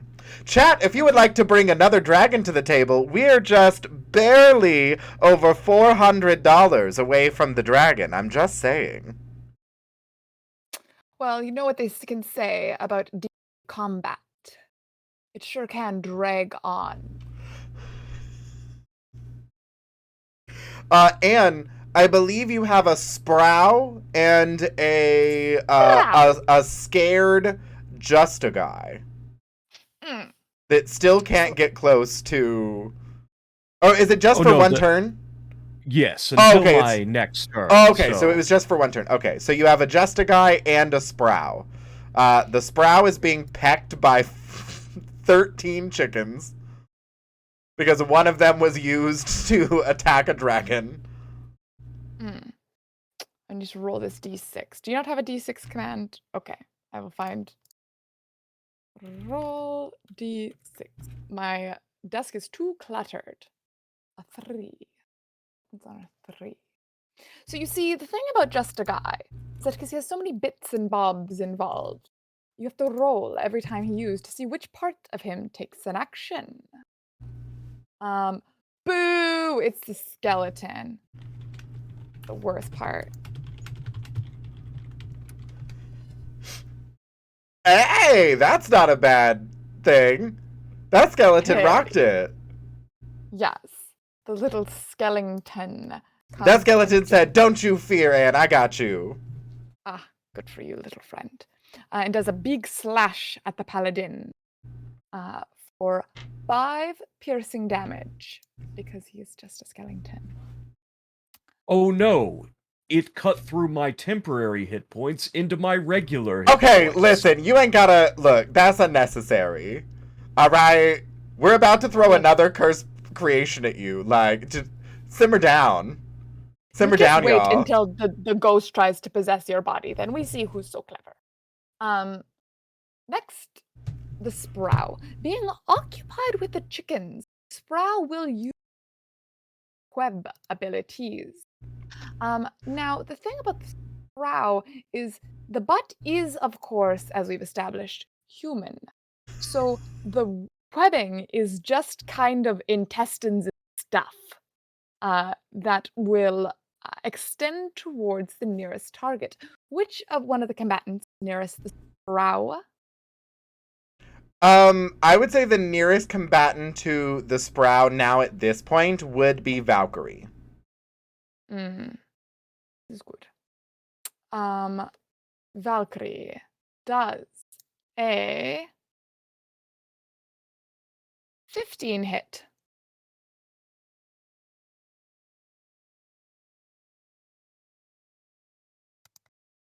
On the top of your sheet, you should see a little shield symbol, and it'll be your armor class. What is your armor class, Valkyrie? 14. Ooh, so that is gonna hit. Yes. So we watch as Valkyrie is encircled with guts and innards. Yes. And is now restrained. Ooh, love it. So Valkyrie, you are now restrained. You cannot move. I believe you can still take an action. You can attempt to break out of the webbing. Okay. As an action. but So you can spend your turn trying to like break out of the innard webbing. Innard web. That's a phrase I never thought I would say, and I'm not happy about it. I'm not. No. Think I about how don't. Valkyrie feels about it. You know what they say? No guts, no glory. Gotta go. Anne, if you would please summon another one of your blurst creations, because I think we've got like 3 more to go after this. Ah, yes. As you do that, Wild Lion, you watch as the magic missile ray gun targets you, and you take 6 points of force damage. Well, you see, Wes, there's a water in the arena, you see, of a colored nature, and everyone watches as it starts to rise and bubble and form a humanoid figure of a bit of an orange tint. It is clad in an iridescent glass armor. My good old friend, the flavored water elemental. And he says, "Oh yeah!" and charges into battle. I know that he doesn't voice it, but given the ridiculousness of the Funderdome, I'm going to say that Macho Man Randy Savage voices this flavored water elemental. May I? Oh, absolutely, by all means. Too powerful for a microphone, but I still felt it in my heart. So the flavored water elemental charges into the arena. You watch as a little bit of a secret is given way. As the flavored water elemental charges into the arena, you watch as the field around here, like directly in front of them, dissipates and like splits open for a split second, long enough for the flavored water elemental to run in before closing behind him. That is going to bring us back to Walter. All right. So Walter kind of seeing the state of things. He's going to put his instrument down. You're going to see him reach into his pack and pull out a pipe. And he's going to stuff it and start smoking. We did say there were 11 herbs. And as he smokes, you see the smoke start to like billow out of the pipe and just surround Walter in this like kind of almost like stage smoke fog that just kind of just surrounds them. And I'm using my Pipe of Remembrance. Okay. Which is a magical item that for the next 10 minutes, anything that I do that is, quote, heroic, there will be smoke statues that kind of follow me and like pose in the positions of these heroic deeds. They don't do anything, they do no damage, but it's literally just they follow me and put on a show of my tableaus of heroism. Did you spend a turn just creating I don't know a if this would smoke count as show? an action or a bonus action, but yes, I'm definitely using this to kind of like pump up like my teammates, whatever you say, bonus action or action. I am in love. I love this. I love that Walter was like in my mind, I say, "We are the muses." Literally, Walter has a backup chorus. You go, girls, and so the smoke kind of just apparates, and so from there, if you'll allow me, for my action, Valkyrie's wrapped up now. No, I wasn't prepared. So good, so good. Couldn't find any Authenticity. intestinal rope? It's intestinal, yes. Oh Can my I- gosh. Could you, and again, from my action- Walter, I'll say that's a bonus action, so yeah, you just Okay. still have your actual action. For my action, I would love to run over to Valkyrie because can I tell, is Valkyrie hurt? Is Valkyrie looking pretty hurt? Like, how you doing, Valkyrie? Like Baby, emotionally. how you? I mean, Baby. my health is very low. Very low. Couldn't So I'm be. gonna run. I'm gonna run over to Valkyrie, and I'm gonna whip out my fork. I'm gonna be like, "Baby, it's time to swallow, not spit." Oh. And so I am going to literally. You will see Walter rip off the shawl that he was so proud of, like winning, and literally try to force it with the fork into Valkyrie's mouth to give them the 2d6 healing. You take the fork and you twirl the sash like it's spaghetti. Like you like full on twirl it up, and then it's got like a little like spaghetti sash ball, and you just Would you say it's a sash to dinner? Yes. And so and so I believe that's 2d6 healing. Yes, absolutely. Let's hope he doesn't scarf it down. That is an 11, a 5 and a 6. Oh hell yeah, good roll. So you get 11 points of healing, Valkyrie. Thank you, peasant. You're quite welcome. And darling, the money I have, we're at least on the same like tier. Like, come on now. Anyway, so yeah, and so I'm gonna take off my sash. Peasant is a state of mind, never forget. That's going to And bring so that will be my turn. That's going to bring us to Wild Lion. It seems I have created a bit of a rivalry with Just a Guy. Mm. So I shall stay in melee with Just a Guy. However, I am moving to a more defensive position, dropping the Bless, and casting Protection from Evil and Good on myself. They're judgmental. I'm just a guy. Okay, wonderful. So you are protected from undead, fiends, fae, like a bunch of shit. Just like Elementals. Bar mitzvahs. Interesting. Elementals too. Huh. Did we just take a look at every monster we summon and like, how about no? Thanks. Thanks for that. That's fine. I wonder if maybe I had a thought. Just one though. Having too many. That ease it up there. Who are they? But that is my action, so I do not have any attack to do this round. Perfect. Cobra, we're back to you. Your chickens are attacking the Sprow. The Sprow has wrapped up your friend Valkyrie. I would like to see if the chickens can peck the intestinal wrapping.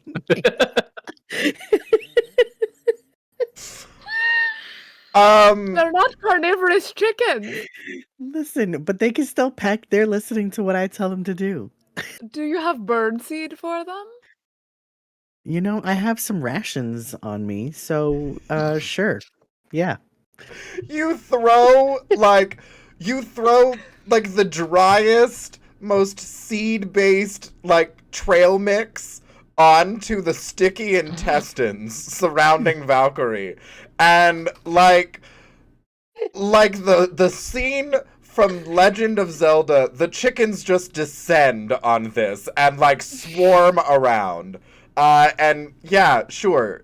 13 chickens remove the restraint against. How did you have the chicken ready? I don't understand. Blessed be. Oh, help me. The secret, Wes, is that Maddie always has the chicken ready. It's not my companion. Cobra, would you say that you've doubled down with your KFC chickens.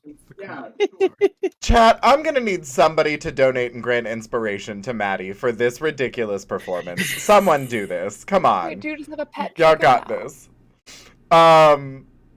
Great. So your chicken's free, Valkyrie. Yes, chickens have freed Valkyrie, and then I am going to cast Guiding Bolt again, this time on the Sprout. Great. Give us an attack roll. And you still you don't have bless anymore. But that's okay. Okay, that's gonna be an 8, so I think I'm gonna use another inspo.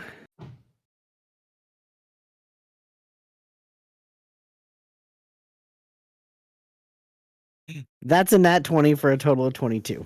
Let's go. Go ahead and roll 4d6 and double the roll of the dice. I hate it here. and we summoned all these blurst creations and they're just getting wrecked. This is Walter. Valkyrie, please take 2 inspiration points. And congrats, chat. We are now... And Machina Ex Domina, another inspiration for Maddie. Chat said, yes, absolutely, we will give Maddie inspiration for this. Chat, we are now less than $400 away from our total goal tonight. Y'all got this. You can summon another dragon. Let's go. Do it. You know you want to. So how much radiant damage are we dealing to the Sprow? 28. Oh my god. And My Sprow is bloodied and is bloody mad about it. And now the next attack roll against the Sprow is going to have advantage as well, as the Sprow is covered over in light.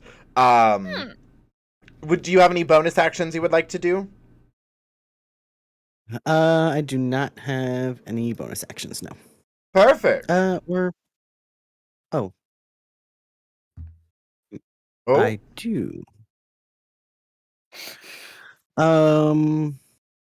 I have Shield of Faith, but no, I'm gonna keep it.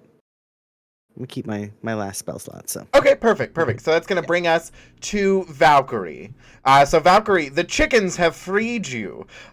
You are now their chicken queen. As you stand there majestically. You have advantage if you try to attack the Sprow. The flavored water elemental has entered the fray. And the Just a guy is squared off with Wild Lion over there. Mama Frosty, thank you so much for that $5 donation. Thank you so much, Mama. So Valkyrie, what would you like to do? Oh, I have to add 3 more stickers. So many stickers, Jesus. So I would assume that the water elemental is sensitive to fire. I'm gonna go ahead and say that's a falsehood because you can't really light water on fire.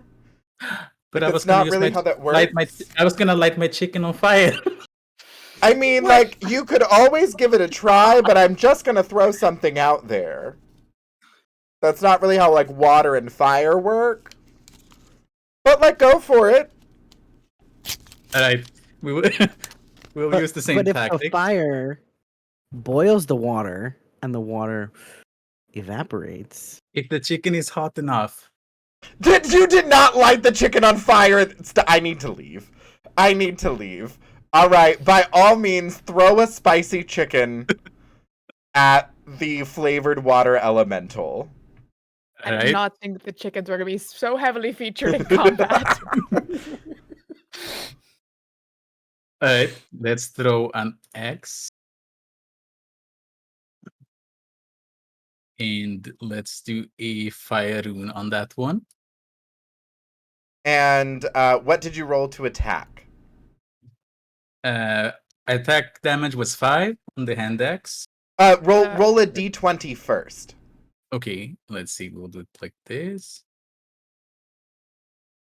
So we have a 17 on that one. Yes, that hits. Yeah. And 3 additional damage from the fire rune. Are we Per- still blessed? You are not. No. So Oh. that's going to be 5 damage from the axe, 3 damage from the fire rune, and now that the chicken has pecked a rune of spicy chicken goodness into the glass armor of the flavored water elemental. Now, anytime the flavored water elemental takes takes an attack, it is going to, or take an action, it's going to take 2d6 fire damage. And is the flavored water elemental immune to fire damage? Yes, it is, but its armor is not, so I can say you damage the armor a little. Ooh, okay, there we go. So it is still going to eat away basically at its equipment that it has until it's just like a pool of flavored It has water. a vessel form and a water form. Oh, there we go. There we go. Vessel is important. Oh, so as it eats away at the vessel, eventually it will not be able to use its vessel form abilities. Okay, I see you. I see you. That's exciting. You know, I actually put way too many combat mechanics into these meme creatures. They're And incredibly elaborate. I love this. And was like, listen, if we're gonna go for the meme, we're gonna go for the meme.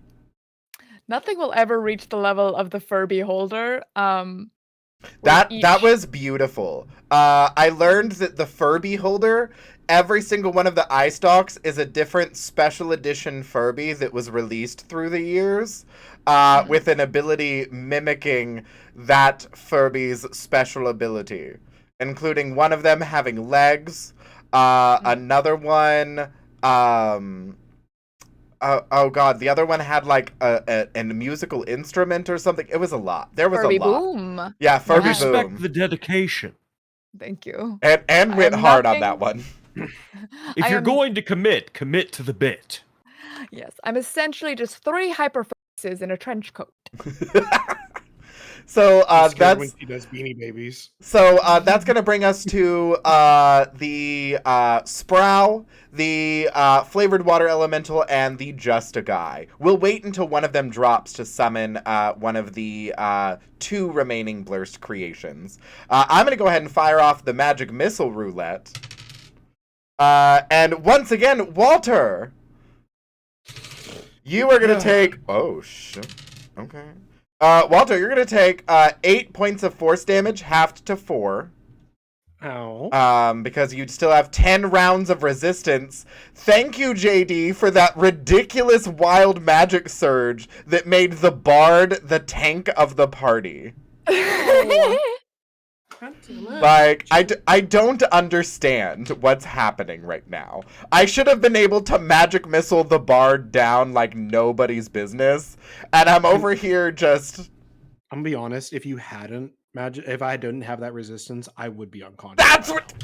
I Don't would be say that to unconscious. me right now. I'm upset. I would be unconscious. I would absolutely be knocked out. Absolutely. Also, I must point out that the chickens are multiplying.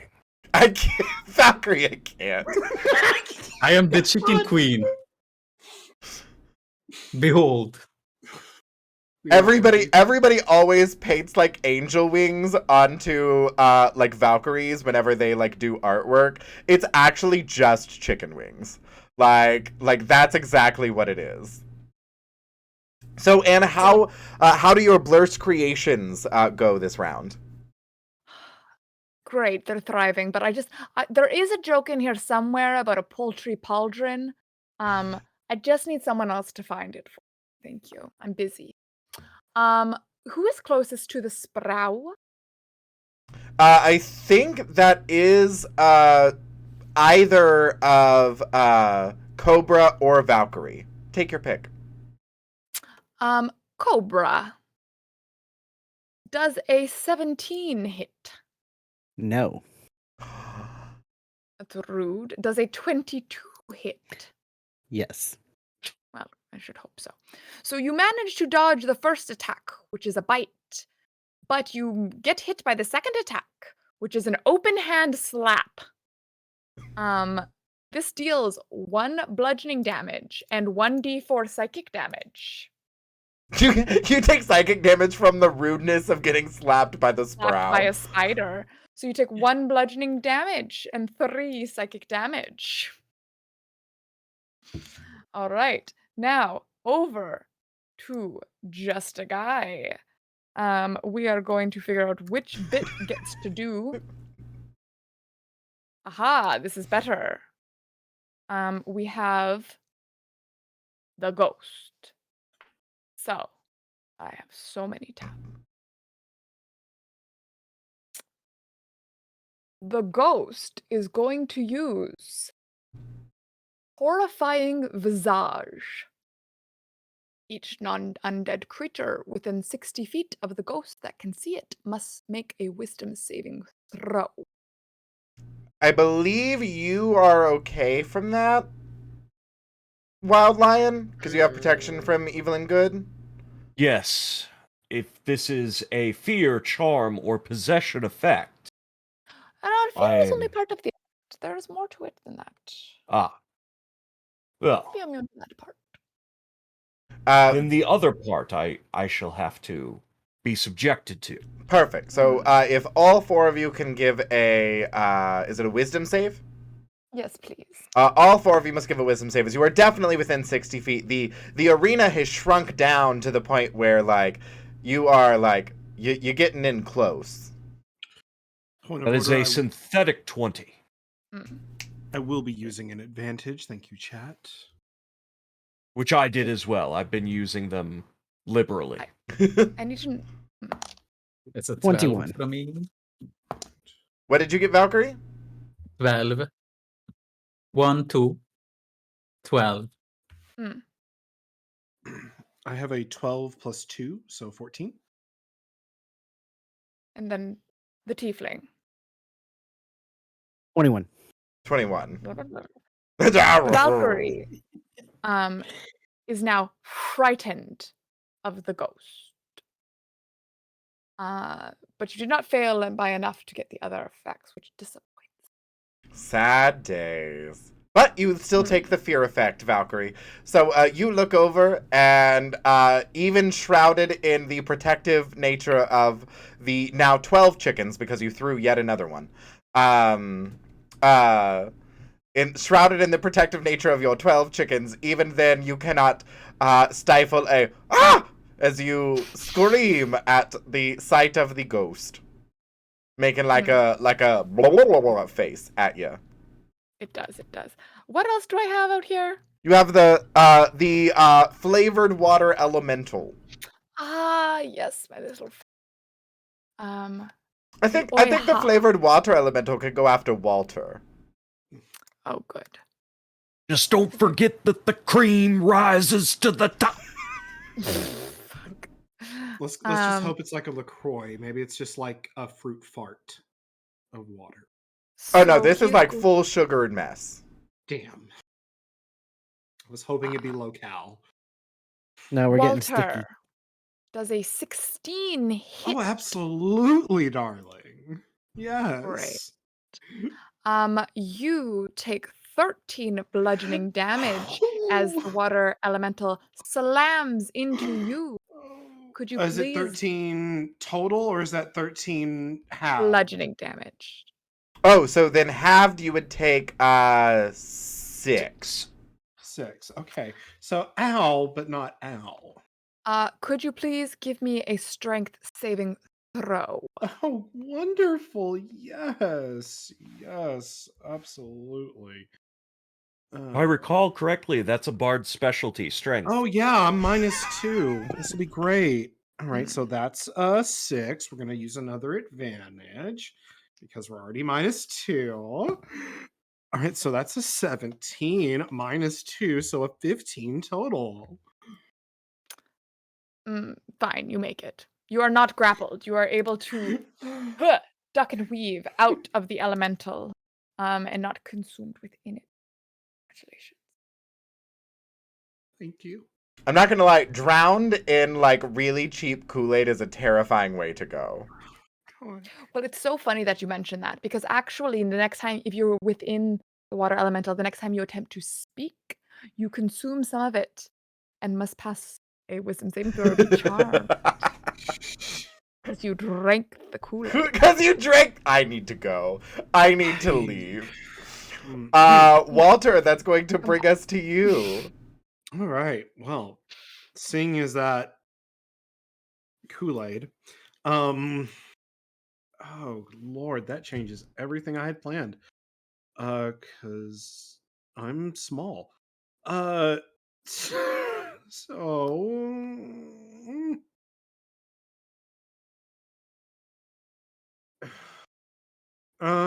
what I'm going to do is I will look at the water elemental, put down my pipe, obviously, and just be like, "Hey, water elemental, I have a question for you. Why was the water elemental arrested by the police on the street corner?" "Oh, you don't know? It's because they were an H2O." And I will be casting hideous laughter on the water elemental. I don't know if he gets jokes. We'll find out. We'll find out. So for that, I believe they must make a go away D&D Beyond. I feel like if their intelligence is low enough, maybe it doesn't. Oh yeah, so is there a creature with an intelligence score of 4 or less cannot be affected. So I don't know if it's smart enough. Their intelligence is 5. So they are affected. They're just smart enough to get the joke. Smart enough to get the joke. And was like, I feel like it doesn't matter. And the game was like, actually, you personally set their intelligence score to be just enough. How's that for character design?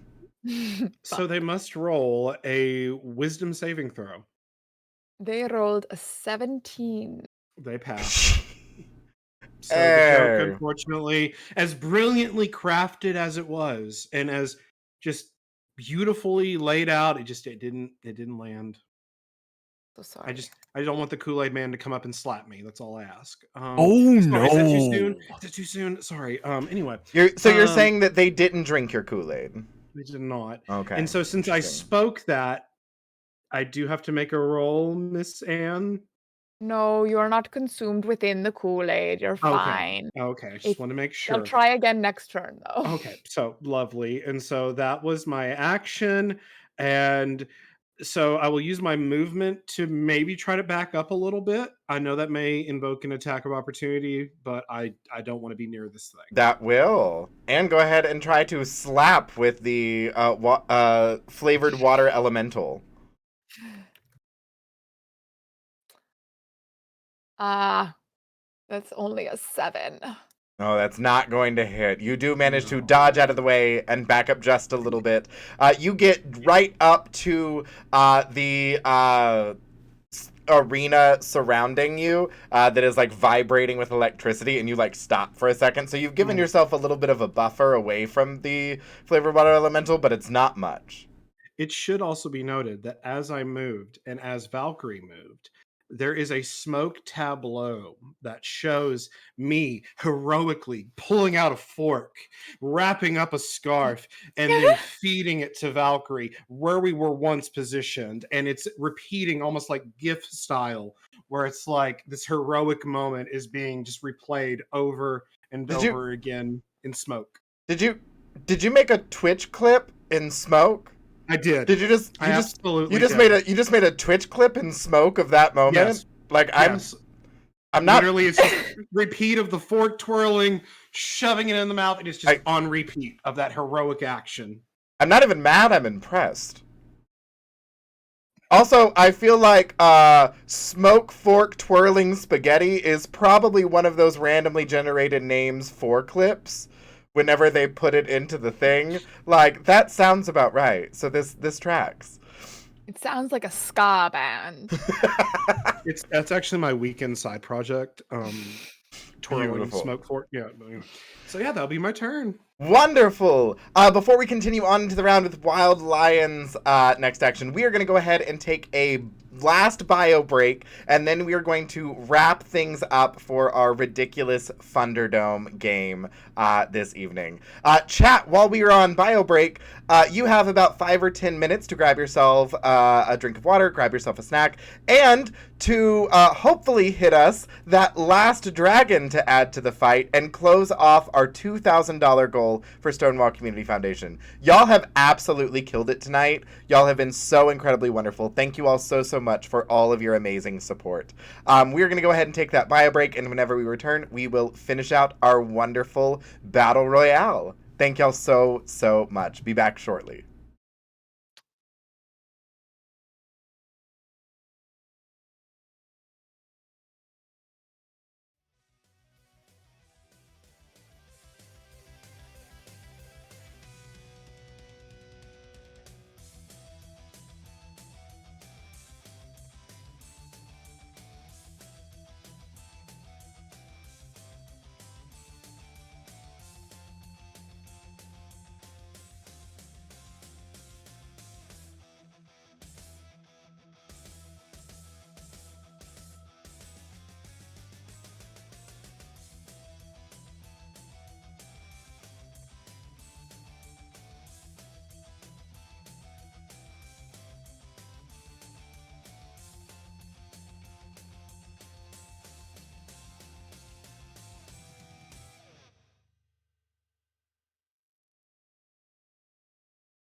And welcome back, everybody. Thank you all so much for sticking with us through that little bit of a break there.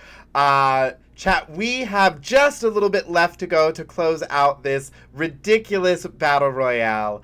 And we are just under $400 away from hitting our total $2,000 goal. You all have raised $1,000 tonight alone. That is amazing. Thank you all so much for all of your support. You have made tonight completely ridiculous, completely different than I think any of us were imagining this evening going. But you have made it so incredibly fun. So thank you. Thank you to every single person who has donated so far, all the wonderful new followers, all of the wonderful new support. Thank you so much. It means the absolute world. All right, y'all, let's jump back into this and let's close out this over-the-top battle royale. I was thinking, I feel like chat's DM tonight. Chat is absolutely the DM, and Ann and I are just like bystanders. Like, I guess we're doing this. This is what's happening at this point. That is going to bring us to Wild Lion. Of course, I shall strike out at just a guy.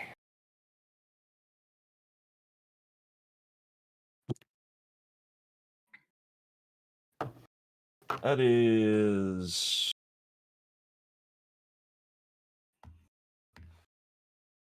19. Yeah, it frickin' hits. Just a guy versus just a lion. Let's see who comes out on top. That would be 7 damage with my Warhammer. Which is enough to shatter his skeleton. So he's now just a ghost. Ooh. And as a ghost, he drops his sensible handbag. No. Think of the accessories. As the handbag drops, you watch Ann and I both go, and she gasp for breath and reach out towards the handbag as it falls to the ground. Can I pick up the handbag as a bonus action? That's ours! I mean, you can. It's on the ground. Do you want to? I Looks do. at you. I do. The brain. It bobs at you. I like accessories. You now have a brain in a jar. He's got a sensible handbag. He's got a crown. This fashion show is just getting out of hand. I don't understand. Lion, you work, bitch. Do it. Apparently, fur is in season. That's going to bring us to Cobra. All right. Well, let me Okay, my ring has now been recharged, and I would like to call for more chickens. Great. Give me that D20 roll. I can't. We've got a 4, but you know what? I'm going to use inspiration because I want to try to get more chickens. Oh my god. This is the best use of inspiration I've ever seen. Oh god. I don't do much better. I only got a 6. Well, but half still, dozen. 6 chickens. I will take my 6 chickens. And I would like to know if these 6 chickens could, or just one of them perhaps, go and grab me another item from the pit. Ooh, so the horde is encased in spiky thorns and vines. But I mean, these are magically summoned chickens. You could easily use their chickens to like break through the cage. They would perish because they're just chickens and the thorns would hurt them. But I would say you could easily use your chickens to make a little hole in the thorny cage. I just want to know when chickens became melee weapons. Anything's a melee weapon if you try hard enough. Plus, About it. chickens with swords. We have a beautiful chicken salad now. Oh gosh. So then, yeah, I guess I would do that. I'd send the chickens to go put a hole in the vines, and I'd go grab another item. Great. And what item does Cobra retrieve from the horde this time that is going to backfire on us in the most ridiculous way? Like giving them a ring that can summon a bunch of chickens. Which one do you get? I love that Anne created all of these magic items and was like, I don't know, it's a skateboard of skitching. Like, what's the worst it's gonna do? It's a throne of sitting that turns into an immovable rod. What's the worst? Meanwhile, both the people yesterday and today have found ways to just ruin us with these ridiculous items that you have given them. Oh, this one's very good. This one might ruin our whole heckin' day, but I'm looking forward to it. I don't even think I made this one up. The miner's pick of burrowing. This miner's pick weighs 8 pounds, functions like a mundane miner's pick until you stand astride it. Speak the command word. Then it hovers beneath you and can be ridden into solid rock. It has the burrowing speed of 1 foot around and can carry 400 pounds. See, Okay. so you can ride a pick into the earth? But it's 1 foot around. Yes, it's a bit of a boring surfboard. Oh my god. Wonderful. Okay. I honestly have no idea what those moves count as. So, what is that? I would say you have a don't bonus even- action left. Okay.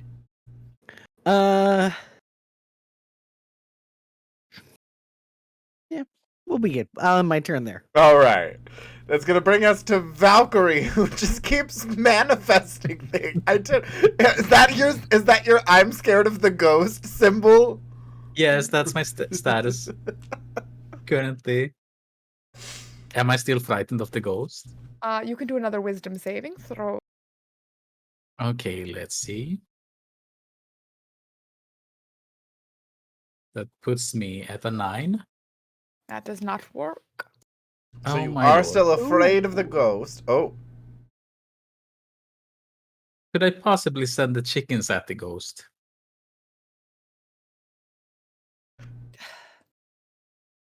Theoretically you can, but Because they would attack for me. well yes, but each one, so you send the horde of chickens after the ghost. And they surround it.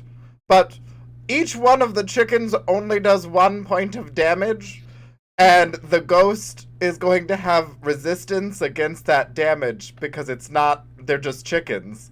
So I sent all the chickens. all of the chickens deal half damage, so they deal no damage.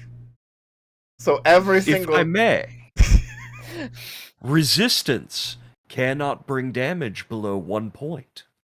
These are chickens pecking at a ghost. You put that No. away. They deal no damage. Can they even reach? My ghost hovers. We're not. No, I'm like, no, we're not doing this one. The chickens don't do a damn thing to the ghost. But the ghost When is. the DM's had enough. But the ghost is very, very confused. Like it's enough to where the ghost is like, what the fuck? That's just. I'm annoyed. Like I'm more annoyed than anything. Great, my Who are you plan gonna call?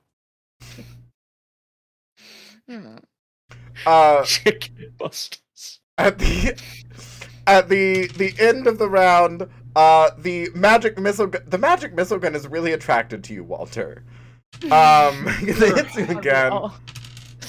And Walter, you take 7 points of force damage, lowered in half to 3. Walter looks really bad, guys. looks really, really hurt, but that's just letting everyone else know that. And the ghost is surrounded by chickens and is I'll say is absolutely distracted by the chickens and is not interested in other people. I'll say they don't deal damage, but they distracted enough to where the ghost is like, I don't like this. This is awful. Well, go ahead. one thing the ghost can do as an action is just pop on over to the ethereal plane. Just to say hello. And get away from the strange chicken, the feral fowl. And then at the end of their turn, will pop back into the world. But that is their entire turn. Oh, okay, great. So the ghost is so like unnerved by these chickens. It's like, fuck that! No, we're not doing this today. And like fades into the ethereal plane, and then like at the end of the turn comes back and is like 30 feet away from the chickens. Like, no. I like to think that the ghost is now running from the chickens, and then Valkyrie is running from the ghost. And they're just all going in a big circle. Just Benny Hill is playing as the like surrounding arena is just being like chased through. We do still have the flavored water elemental. Great. Oh yes, finally a good roll. Who did I attack last time with the flavored water elemental? I believe you attacked Walter. That was me. Walter. Yes. You get I did slammed. move away, but I'm probably still right there. You get slammed. And as your head cracks against the glass armor, you take 13 bludgeoning damage. Half it if you must. What's 13 halved? Listen, do I look like 13 halved is 6, but more importantly, Machina X Dominant, thank you for another $375 donation, getting us to within $15 of our goal. Holy shit. Thank you so much, Machina. What the... Oh my gosh. Y'all, we are $15 away from summoning a dragon and doing an epic conclusion to this evening. You got this. Machina, thank you so much. Oh my god. So, against all odds, Walter is still standing by 1 hit point. Could you please give me a strength saving throw? Of course. Satan, you owe me. I'm going to use one of those advantages. Just because it was a 13, but maybe we can do better. Oh, that's a natural 1. We'll keep the 13. It was a wisdom save, you said, or charisma? Strength save. Strength? Oh, strength. Well, not Walter being like, oh no, the things that I'm good at, right? Yeah, right. So it was a 13 minus 2, which brings it to an 11. You are now consumed within the Oiha. You have been grappled. And we'll see find out what happens on your next turn. Spice, thank you for the $15 donation, hitting our $2,000 goal and bringing on a freaking dragon. Let's fucking go, y'all. $2,000 raised. Y'all fucking did that. Thank you. Y'all did that. Oh my god. Okay. The Sprow is going to attack the Tiefling for a 21 to hit. Yes. Okay, you take 7 bludgeoning damage because, as I previously established, they have human teeth. And please give me a Constitution saving. CG Harvey, thank you for the $15 donation as well. Y'all, keep it rolling. Keep it going. Every little bit counts. Thank you so much. Ooh. That's a 4. All right, wait, hold on. Let me use this inspo. My last one. I hope it works. Okay. Not great. It's a 7. You take 9 poison damage. The little venomous toofsies chomp chomp at you. They will now come at you with an open hand slap. Does a 12 hit? Nope. Well, frick. They feel sheepish. That's their turn.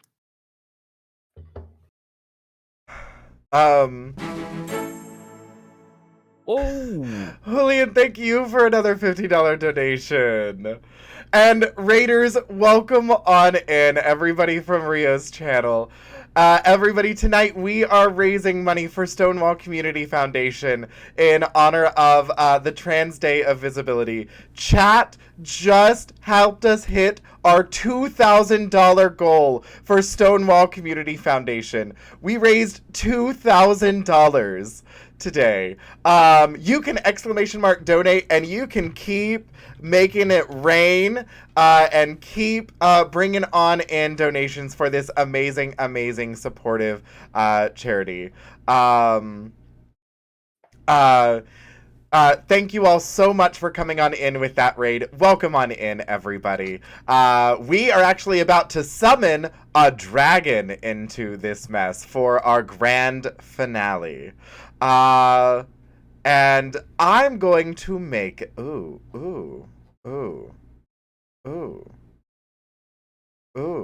Do I? Do I? Ooh.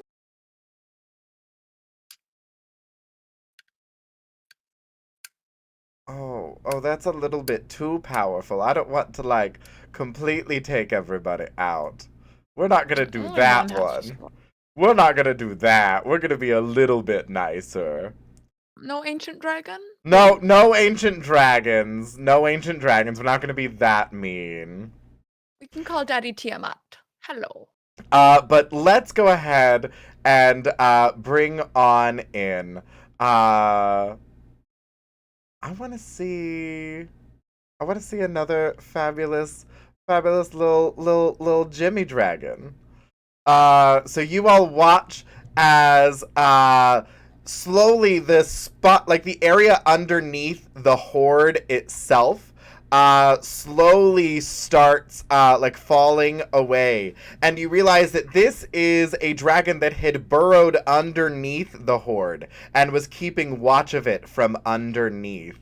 And slowly from the ground you watch as an emerald dragon burrows its way up from the ground and looks around at all of you and lets out a large roar. And it is going to send its disorienting breath at actually the Sproul and the flavored water elemental. What? So since I'm trapped Traitor! inside of, that means it also will be attacking me. Yes, it does.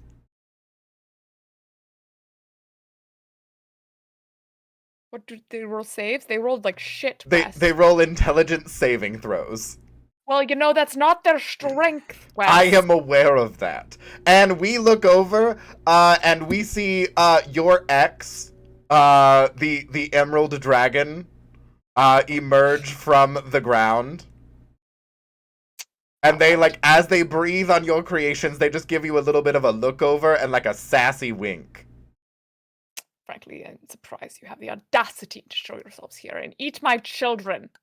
But the disorienting breath is going to, also going to hit Walter. So, Walter, I also need an intelligence saving throw from you. I rolled with the I have 4 left from chat. Thank you. But I rolled a 19. So you were going to Intelligence. save, and what did your creations roll? They rolled a 3 and a 7, and both have negative modifiers to intelligence. One of them So- actually might have rolled a negative number.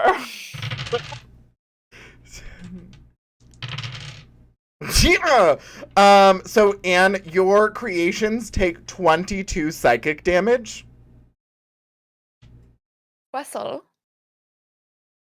And Walter, you take 11 points of psychic damage. If I may do my death scene now, because Walter is dead. Is that like outright dead? Okay, I can't remember how, because that will bring me, I'm at 1 hit point. So with 11, I don't know if that, because I have So 22 total. It would only outright kill you if it takes you to your negative hit point maximum. So I am unconscious and in death saves then. So if as this happens, I am still inside the water elemental when this happens. Yeah, it's drowning. That's funny.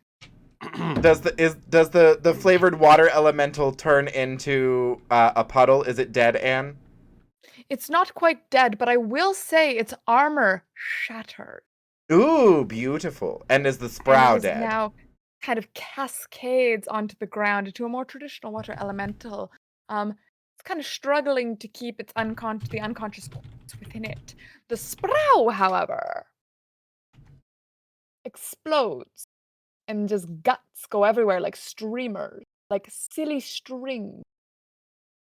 I mean, Valkyrie's already experienced that. That's just a new party for Valkyrie. My poor little friend. So at the start of your turn, Walter, you are actively drowning inside of the elemental, so you automatically take 1 death failed saving throw. Sure. And then I need you to make a death saving throw for me. It wasn't supposed to be like this. Murder. Okay, so that was a 2, but I am going to use another advantage because I have them. Okay, that was an 18. Okay, so you have 1 success and 1 failure as you are drowning and bleeding out inside of the Kool-Aid Man.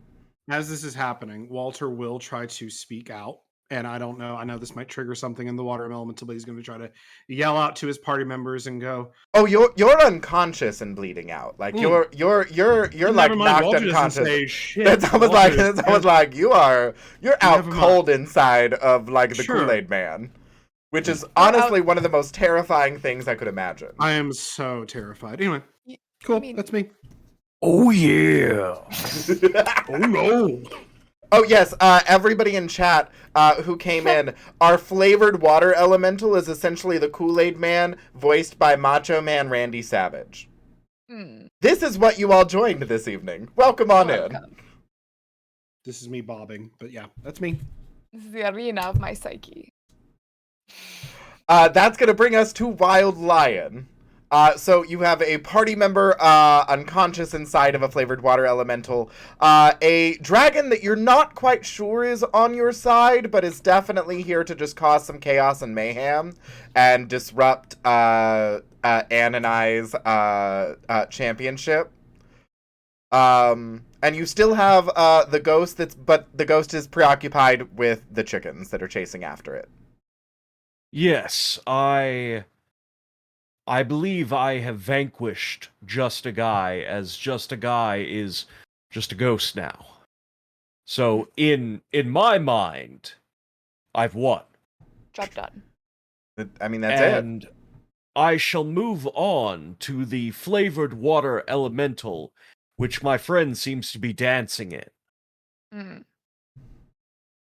It's very poor dancing.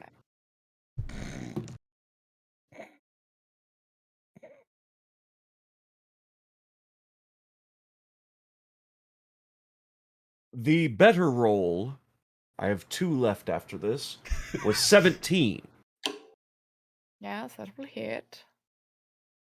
Very well. That is 12 damage, as much as I can do. as you do 12 damage to the water elemental, it releases water. Do I also get damaged No, you potentially? do not get We'll be damaged. kind and say no. Okay, I just wanted to check. You just choppy at the water and starts to retreat into the soil. He's not a fight to the death type. He's a Well, live to another day type. There are so many walls to be kicked in. oh yeah. And as it starts to fade into the arena floor, all of a sudden you hear, "Oh no!" and it like slowly dissipates. That is all that I have. That's gonna bring us. By the way, with everybody's donations that cleared us over 2,000, everybody take an extra point of inspiration as we finish out this fight. Cobra, that's gonna bring us to you. Okay. Mechanics question, because I just don't know. I assume you cannot use lay on hands on somebody who is already in death saving throws. You can. You can. You can. Yeah. Okay. Then I would like to use lay on hands on our bard friend. Perfect. All paladins? Is anyone not a paladin here? Lift your hand if you're not We a have paladin. we have 2 paladins, a rune knight, and a bard. We A have. knight has big paladin energy. I'm like, we have 2 actual paladins, a fighter that's like kind of paladin, and then we had the bard that we conned into being here who almost died. I like it. It's like all this heavy armor, extremely trained fighters, and like a guy with a flute. Bards. Who thought they were showing up to like perform backup music for Mariah Carey or something? Was like, I'm sorry, I was supposed to be right, Shark? I don't understand. Philip will have a talking to after this. So then I would like to use lay on hands and bring our bride friend up to half of their health. Because I think I could do that, right? What half of your health would be 11? Yes, that would be. Okay. Wow. You can put up to 15 if you want. True. I mean, we'll go with it. Perfect. So you can, yeah, Okay. you take Well- your 15 to your health. So all of a So- sudden, like a defibrillator, like Cobra goes to like place his hands on Walter, and all of a sudden, chikunk!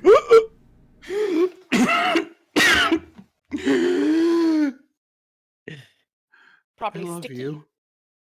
I'm just gonna look straight in Cobra's face and say, I love you. Okay. I'm sorry, I'm bothered. I'm alive. Okay. And then my other question is so now that we've had this dragon come up from the area where the pit is the pit still able to be accessed? And if so, is that hole that my chickens pecked through still there? The hole into the horde is still there, and the hole from the ground is still there. Okay. So could I reach in and grab another item? By all means. Fantastic. I love that Cobra's just- like, I'm not fighting anymore, I'm looting. I've reached the looting portion of the episode. You reach in to the hoard and pull out an orb, which you may contemplate at your leisure. Or, alternatively, you may choose to smash it at any time, which is always good fun for me. But might also be good fun for you because this is an anti-gravity sphere. When the sphere is destroyed, it disables the effect of gravity on everything in a 30-foot cube 30 seconds. Bouncy castle. Fantastic. All right. Exciting. mean- Maddie, is that Mariah Carey? Yes. Yes. Maddie added Mariah Carey into the corner. Okay, just I had love to ask this. that real quick. Do I have an action left to smash the orb? Yes, you do. Great, let's smash the orb. Wonderful. You watch as you smash the orb into the horde of magic items that go careening upwards into the electrical like area. Well, And you watch as every single magic item is incinerated by the electrical barrier. And the emerald dragon all of a sudden starts trying to grasp down at the floor as it was just standing there, and it's more akin to burrowing, and all of a sudden it raises up, hits the electrical thing. I have to roll a lot of damage because I set this barrier to basically be like, you can't go into it or you die. I decided that this barrier was like the Fortnite gas, essentially. I was like, how do I make the Fortnite gas into the thing that stops the arena from going? So The last two items were the chair of sitting and the pastel goth parasol. They're gone now. Oh.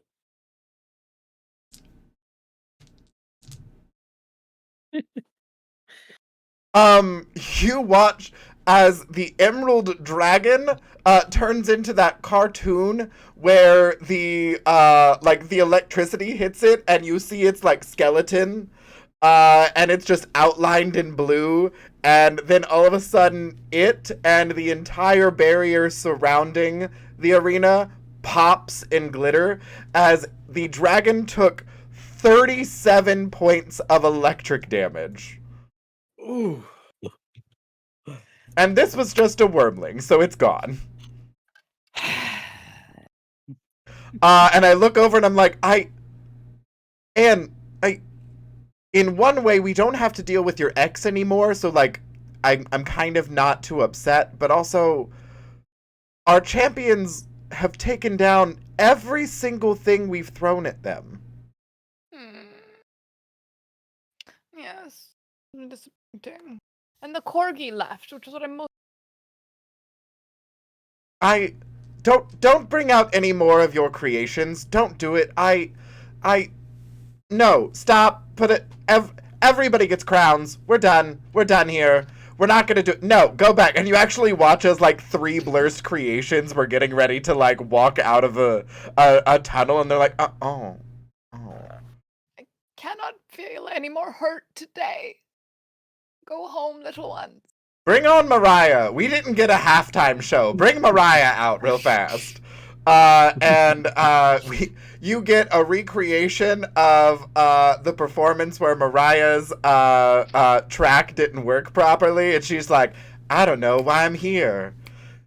I don't know what's happening. I'm just gonna dance. All right. It's just a perfect recreation of that. Mariah's like, some dragons hired me. I thought I was gonna have to fight people. Luckily, I have good lawyers. And then you watch as Ed and I are just like, can we get chicken nuggets on the way home? They've really made me want spicy chicken nuggets. There was so much of it tonight. I actually think there might be some chicken nuggets in the electrical fence there now. Oh, it is gone. Absolutely great. Okay, y'all are free to go. We're great. Thank you so much. You're all champions. It means literally nothing. You get a little signed like poster on the way out. Totally legit. And you can have some chicken nuggies at the door. Great, thanks. Cobra, darling, you will find a sending stone being slipped into your pocket. Call me. High up above, at the top of the light up sign, you hear a little corgi go, "Ow!" And you look up and see Valkyria and Pupcakes are on long Furbies, almost like they are like riding them like horses, and you can see 4 other long Furbies on either side, creating the gamut of the colors of the rainbow. And you see Valkyrie call down, "We brought enough friends for everybody! It's time to go on an adventure!" And each of you get to choose your own long Furby and ride off into the sunset together, having found the power of friendship and not knockdown drag out PvP battle royale combat like we had intended. At all. It's the most beautiful thing I've ever seen. I'm not even mad at it.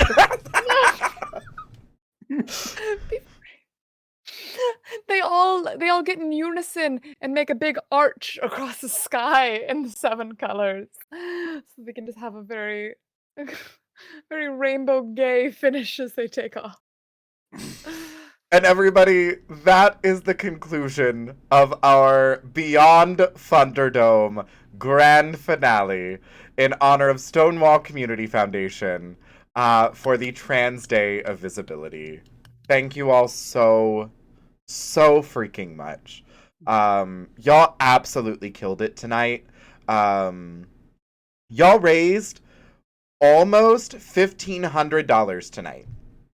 Like, you raised $1,400. That's incredible, chat. I want to thank absolutely every single person who watched, who followed, who rated, who retweeted, who shared.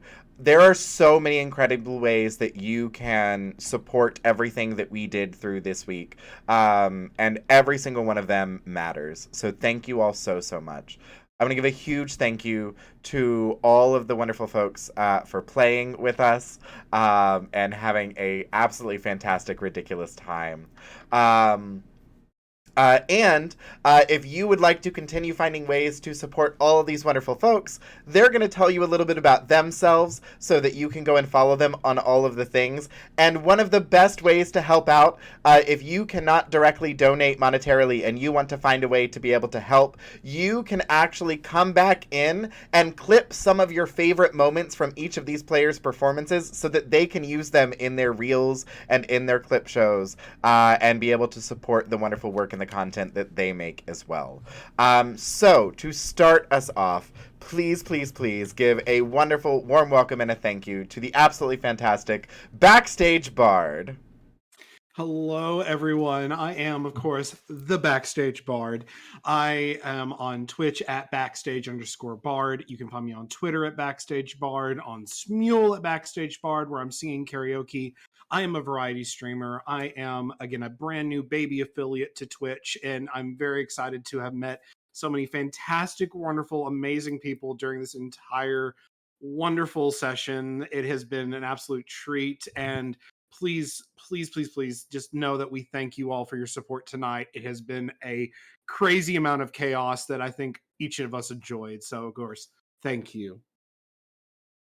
And I am so happy that we finally got to roll some dice together. Maybe, yes. Having been friends with you and known you for a very long time, it really does mean the world. It was a treat. Thank you. Thank you. Next in line, we have the amazing Asynthetic 20. That was so much fun. And I love playing such a ridiculous character. Thank you to Frogger for the crown. Thank you to everyone. Thank you for having me, Wes. I am Asynthetic20 on Twitch and Twitter. I stream comfy, cozy games, just background music for your life, so to speak. And I'm hoping that I will have some TTRPG content later in the summer, so keep your eyes out on that. I freelance 5e and other systems as well, so follow me on Twitter if you like TTRPG content that has lots of gender diversity. That's all. Synthetic Twin does absolutely incredible work, everybody. Please, please, please go follow them. I got the absolute pleasure of getting to read through and review the work that they did for the Friends and Foes folio, and getting to see just a wonderful array of gender diverse NPCs, and that absolutely, absolutely warmed my heart. And I absolutely love all the work that you do. Next up, somebody that I always end up smiling and giggling when we get to roll some dice together. The amazing Juliancito. Yes, I am the Juliancito, or the _ Juliancito on Twitch and Twitter. I will be probably back to streaming this coming week with some comfy cozy games. And as I said earlier, I'm also the producer of Death to Divinity, which will be airing on Saturday night at 8:30 p.m. Eastern on OK Katie May's channel. It's the very first all fat, all queer D&D 5e, where our players have the option to embrace divinity or get rid of it. So it's always a good challenge for them. And it is such an incredibly amazing and inclusive campaign, y'all. It really, really is doing some groundbreaking work here on Twitch. So please, please, please go support them. Rounding out our players that are still here, we have the amazing Maddie Nova TTV. Hi everyone, my name is Maddie Maria Chill. I go by he, him, and you can find me over at Maddie Nova TTV. I stream a variety of different games. I do a little bit of charity on occasion, and I'm returning to streaming next week after working as a psychology professor for the past few months. And I just want to say a big thank you to everyone who donated. And Wes, I'm so proud of you, and I love you to death, and you know that. Thank you so much, babe. I'm so excited that we got to play together again. And thank you so much for all of the support through it all. My amazing co-host, my chaotic other half, the absolute royalty of Blur's Creations, the one, the only, Gnome Anne.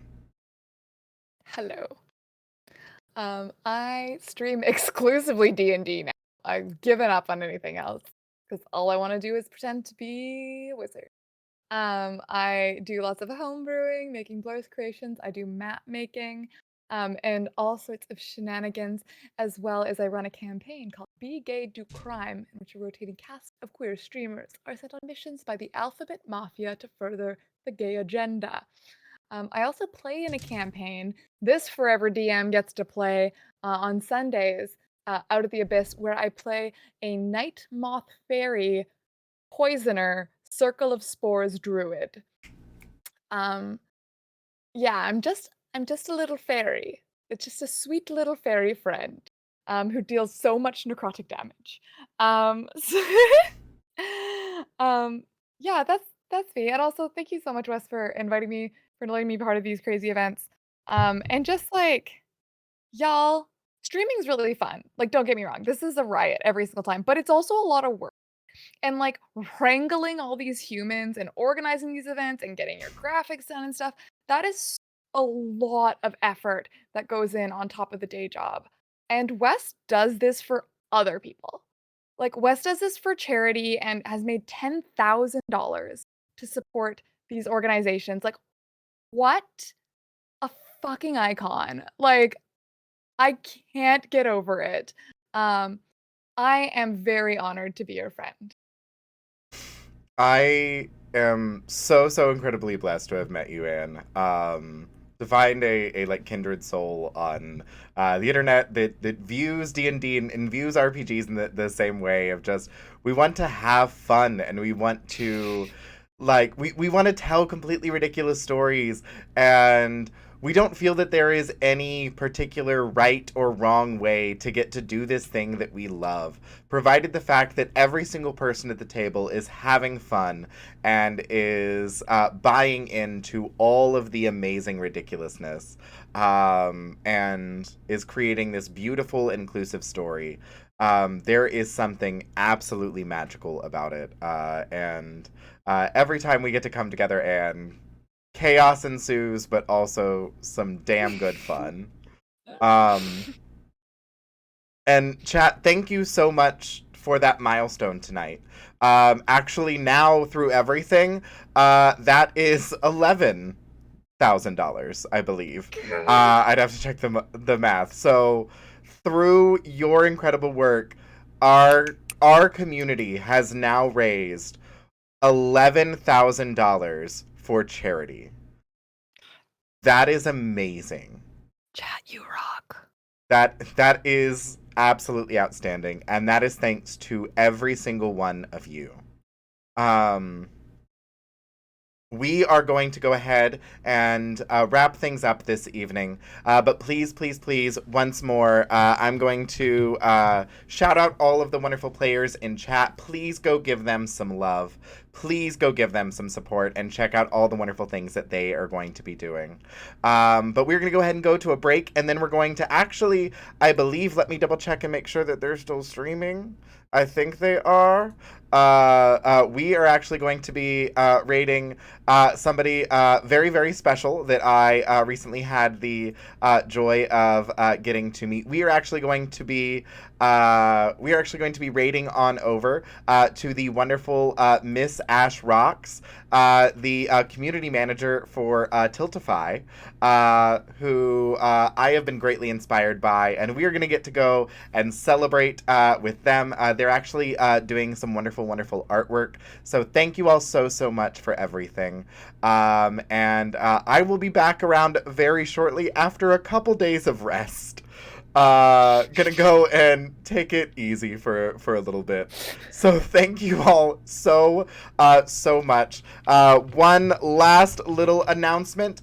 We have a YouTube channel where all of our live plays are going to be uploaded. So last night's shenanigans and this evening's shenanigans will actually be uploaded directly over there to the YouTube channel. So please head on over, give it a follow. You can also check out the wonderful game of Thirsty Sword Lesbians that Anne got to play in through this last weekend, and see all of that absolute ridiculousness. There's some pretty choice puns in that one too, if I say something. And just powerful sapphic energy, just like radiating through every single bit of it. So thank you all so, so much. We're going to go ahead and head to a break screen and then raid on over to Miss Ash Rocks. But you all are absolutely amazing.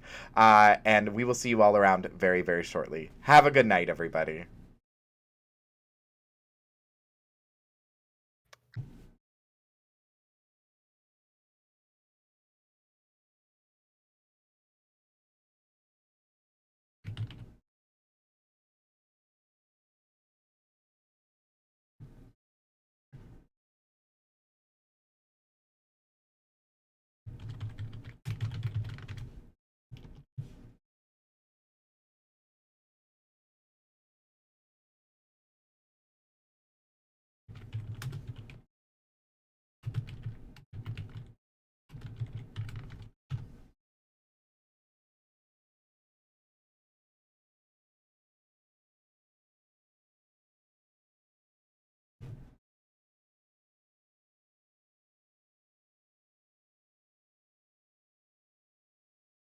As much as I am.